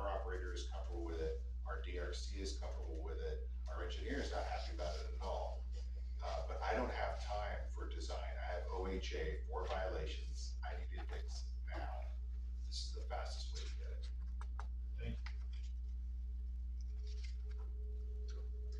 So, good, I guess the engineers can just. Give Take it your own sweet time. It's a no-win for anybody. What we wanna do is get in compliance as quickly as possible. Okay, any other questions for Craig? His report, Ian, go ahead. Where are we at on the dog park? I'd have to ask Kenny, I know Juan has talked to him and they've scheduled it, I don't know the specifics though. Okay. Okay, any, yeah. Okay, alright, we can move in then to the second public comment period. Elon. Alright, since I didn't read the rules the first time, I'll read the rules now. The public comment period portion of the agenda is the opportunity for the council to listen to the public, but not for dialogue. Public is allowed up to 3 minutes to present information relevant to the city. The topic issue brought up may be referred by the council to the city manager for inclusion on a subsequent council agenda. Council has the discretion to ask questions after comments are concluded. Please note the plate should be first addressed to the appropriate city department and or city manager prior to directly addressing the council. So we have Gwen Fink here. Gwen, go ahead. I am going back to basketball hoop issue, and I don't mean to beat a dead horse, I really don't. This is just food for thought.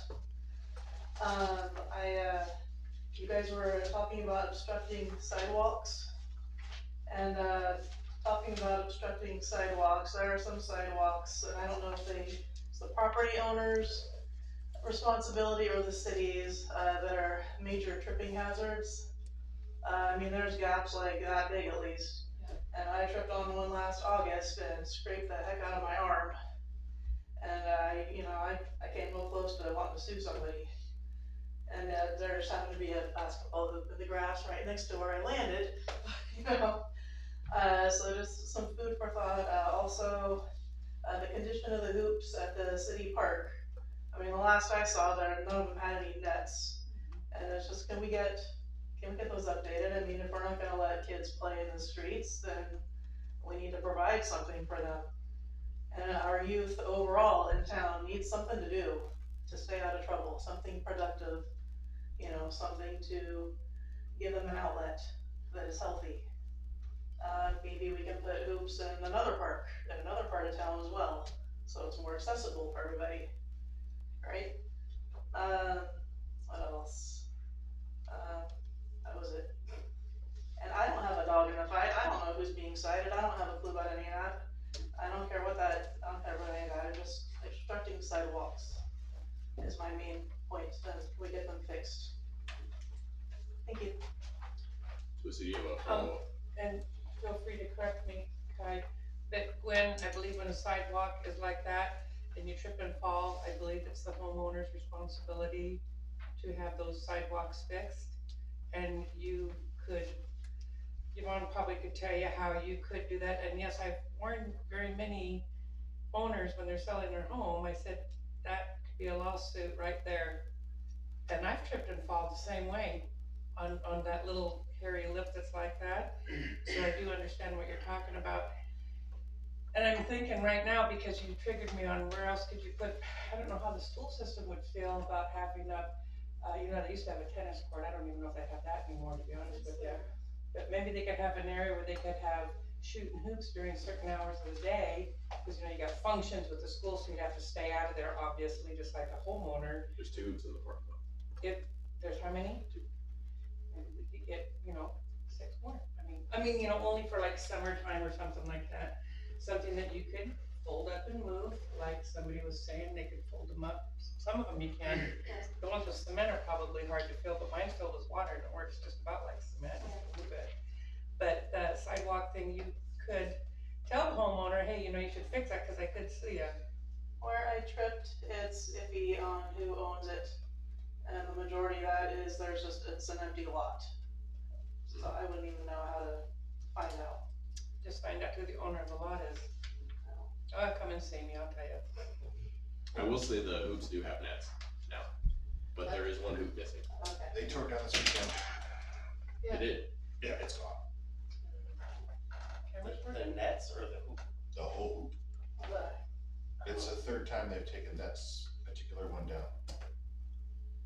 They as in, we don't know. Jeez, alright. I was just gonna respond to you. I was on the Friends of the Sheridan Parks and Rec Committee, and we raised funds for hoops, not once, but twice, and replaced the hoops, and they get torn down as soon as you replace them. It's really frustrating. We need 20-foot hoops. Yeah. They can't. Thank you. Thank you. Thank you. Okay, so those are comment period. Okay. Next, mayor council comments. Okay, Liz, you can go first. I have one. What is the status of the retribution case so we can replace the park benches on Main? Does anyone know? Like, did that last person? Restitution judgment has been entered. And that's all, what does that mean? That the person is gonna set up a schedule of payment, so we'll get That's benches? all handled by the court, so I don't know. Okay. We have a judgment for the damages. If the city paid for benches, would we be reimbursed in that We situation? did pay for benches, $7,630 for one bench. Oh my goodness. 2 benches, either way, so have you paid that, but it says in the finance report that that claim has been submitted to the court. Yeah, but that's what I was. it's not our fault. If they're 800 piece of it. Anything else? No, that was, I was just wondering. Okay. Alright, anybody else have comments? Thoughts? I'll go with Jim first. Jim? I have a question, I have 2 questions. Who's the current water department director? We don't have a water department director. So we had an operations director. I have not filled that position, and I don't plan to. Is it, are you gonna, so I was just asking, are you gonna go from within the department or just decide that? My plan is actually to roll that back. The operations manager was a new position that was created. I'm going to try and roll that back. We have 4 great water operators. They're young, they're energetic. I'm going to try and train them the best I can. And one of them hopefully is going to take over water. One of them is hopefully going to take over sewer. Excellent. And then my other question is going right back to you, the equipment out by the Ballston pump station. Comes out of the park, looked across, and but we got 2 pickups, side by side, and something else out there. Are they waiting to be They need to be surplus. surplus? That's what we're, yeah, thank you. They do need to be surplus. That's something we'll be working on. And then along with that, I noticed the side by side in there. I said, okay, that's the old one that we bought the fancy one for. Coming out of the park, and here comes a city employee in a side by side. And that's not the fancy one. So we had 3 one time, and now we're down to 2. We've only, to my knowledge, we've only ever had 2. Okay, we've got the $36,000. For now. Yeah. We can talk about that if you want. Okay, I would love to because it's not well used, is it? It has 10 miles on it or something There you like go. that. Something pickup? We sat down and discussed it with staff, and no one's interested in operating that machine. It's not fit for what we need it for. Excellent, thank you. So we looked at trading it in. We have an offer from a dealership already. I'm not sure that that's what I'm gonna bring to council. We have alternatives. We can sell it at the GSA auction as well. And I think that's probably the direction I will recommend to council, because the dealership that we purchased that from, they offered us a great deal. But they offered us 2 side-by-sides that are, neither one is an SMB, so it can't be in town. One of ours is completely fine with, I'm fine with that water having one that's not an SMB because it goes up the spring line. Logging runs, that's fine. But for the crew in town, they use the hydraulic pump on the Kubota.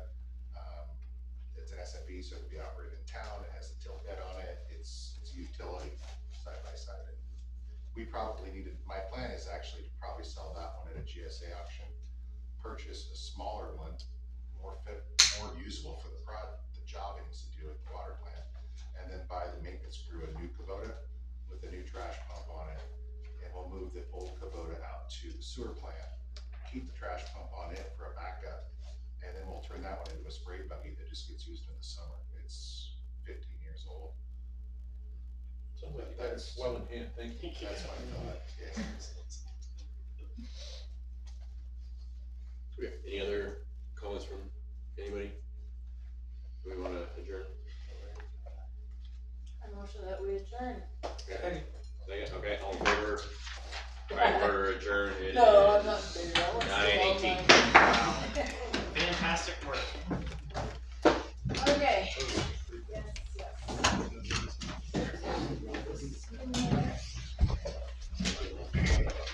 Thanks for coming. Recording stopped.